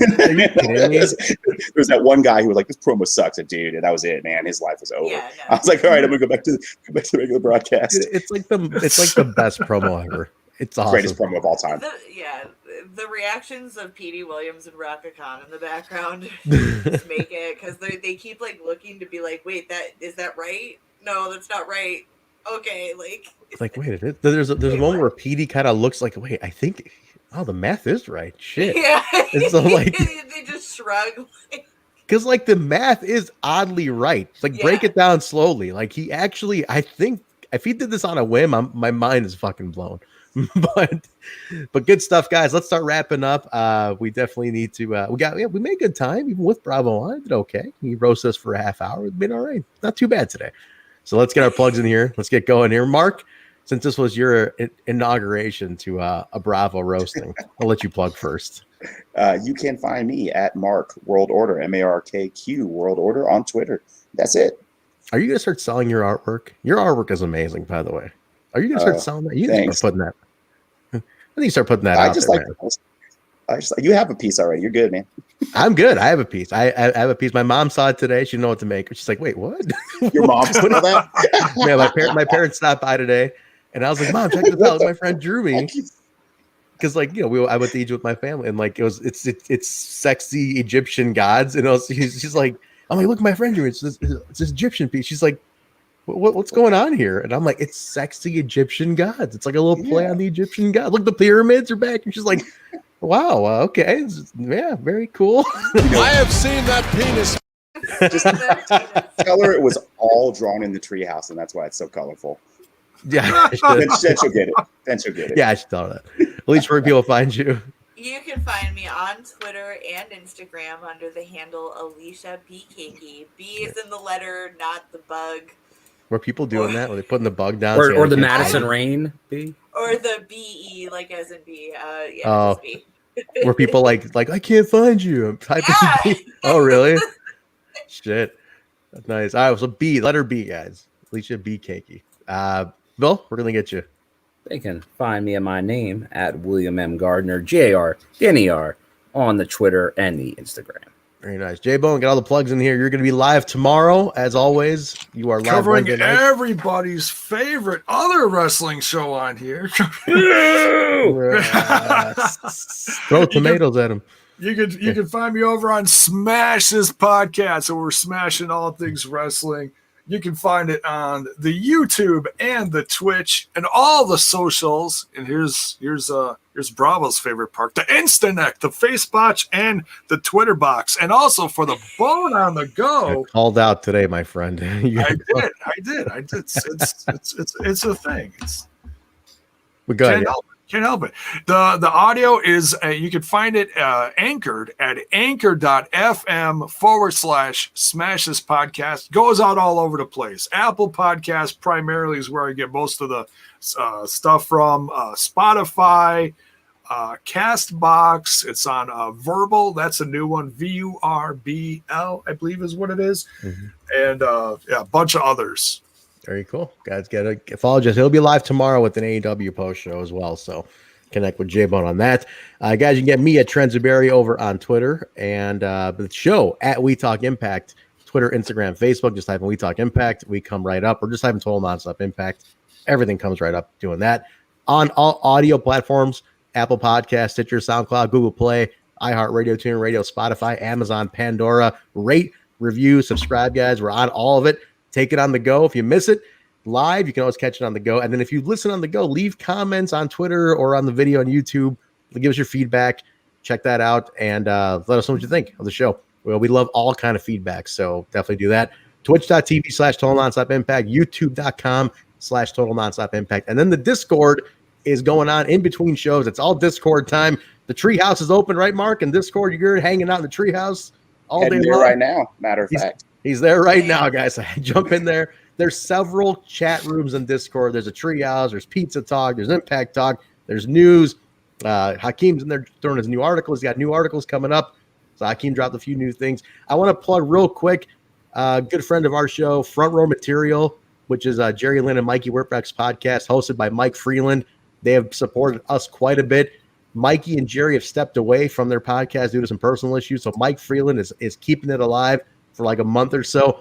Go follow Front Row Material on Twitch. It's FRM Pod on Twitch and Twitter as well. So go support them, guys. Keep up their numbers. They go live a couple times a week. So jump in there, interact with Mike Freeland. He's got different guests coming in and out. I've been a guest on it. He's a really cool dude. And then Mikey and Jerry will be back later on. So give them some love because they're a really, really fun podcast. So, Bill, I forget anything? Yeah, is that everything? No, but a special shout out to RK Shuttleworth and to Truck who gave away a bunch of subs during the watch along. Very nice. Yeah. So thanks to both of them. Ton of obviously, subs. on the Twitch, you can obviously sub, cheer bits, all that stuff, follow that. But yeah, definitely much appreciated for those guys coming through. Truck's been fired up on Twitter all week. He's fired up. Something's gotten his craw. I think it's work or something, right, Mark? He's been real fired up lately on Twitter. Yeah, it's been. Well, he was actually fired up by being anti-Good Brothers. Oh, really? Yeah. Yes, Truck's an interesting character. We got to get him back on one day. Definitely. And then Alicia, real quick, do you know what date your episode with the Taxman is going to be on? Is that next month? I don't know what day it's going to air. I know we're filming on Thursday. Good. Grappling with Canada, our buddy the Taxman Alicia will be a guest on the next episode dropping probably next month, I'm going to assume. So nice. Yep, follow Grappling. Yes. So for March, Grappling with Canada, give him a follow. It's 6_podcast on Twitter. So go connect with him there. And then I think I mentioned ProWrestlingTees.com/Total Nonstop Impact. And I think that's it, right? Anything else? We good? Reno's come for tag champs. New stuff coming from the TNI UK guys all the time. That's right. Yes. Yeah, the show scheduled. I forgot that. I knew I forgot the show. So every Tuesday night, guys, the watch along with Bill and Jay on the channel on Twitch, twitch.tv/Total Nonstop Impact. The post show, which we did right here, we go live 5 minutes after Impact's over. We go live with this. Thursday is throwbacks. We're in the asylum. We're doing episode 59, which is such a great highlight. If you guys I swear you guys are missing out if you're not going to throwbacks. Like I said, Vince Russo is a maybe for Thursday. I don't want to put it out there too much just yet until he tells me he can do it. But if you missed the first time he was on, he was an absolute blast last year, right, Jay? I mean, it was probably one of our favorite guests. Oh, yeah. And I even got Brian Alvarez out of it. It was great. Yeah. But look, whether Russo shows up or not, you should still tune in because we have a blast reviewing him. It shows a lot of respect to the past. And, man, it's the segments that it's like the wrestling is tremendous. If you want to tune in just to have us talk about the wrestling, it was great. It was it's fun. We'll stuff also call it out on stuff that might not work. Yes. Oh, for sure. We have blast. If you want to know where Total Nonstop comes from, watch the throwback. Absolutely. Now the TNA title's back into play. We put it over. We put it big time over. So go come hang out with us. And then Fridays, as the TNI UK guys, Joker, Bison, and Steve drop a new episode every Friday, wrapping up the whole week in Impact, and then some AEW talk. Just kind of how if it plays into AEW, they'll talk about that too. And then Sundays, I guess, is off right now. We're gonna figure out what's going on with Sunday. Right now, the Impact Plus Weekly is off. I'm gonna say, well, we gotta talk about this, but right now, I think we're on hiatus until we figure out what's going on. So we'll let it breathe for a little bit on Sundays until we can figure out what we're gonna fill the hour with. But we'll take it from there, guys. I think that's going to do it for us. Everything is plugged. Everything's out there. So, guys, thank you again to John, capital E period, Bravo, for joining us at the top of the show and for also canceling XPlosion and putting us out of work on Sundays. But thank you, John, for coming as always. He's one of our favorite people. No bullshit aside, like all bullshit aside, I should say. He's great. He's a great dude. All jokes aside, he's wonderful and he's a great friend of the show and one of our biggest supporters. Even though he grills us like a summertime barbecue, we love him. We definitely love him. Mark, you got initiated today. I think you're okay. Next time, I'm good. I don't know whether to say congratulations or I'm sorry. There we go. You know what? I'll always be a Bravo fan by default of Johnny and Taya. So there we go. Very no matter cool. What. Cool. Well, let's wrap up. Let's get out of here. Guys, thank you all for joining us. Great combos going on in the chat today. You guys are really awesome and interacting with each other. We love that. Thanks for all the knowledge and little factoids, whatever we missed. You guys correcting us, throwing stuff in the chat. So we appreciate that. Stay safe, everyone. We'll be back Thursday for a throwback, but join Jaybone tomorrow. Smash this podcast. Hop in with him. Hang out with Jay. Sometimes he has people show up with him. So come hang out with Jay. And then we'll see you guys Thursday. And then new episode Friday from the UK. And then we'll go from there. All right, everybody. We will talk to you later. Have a great night. Thanks for joining. We'll see you.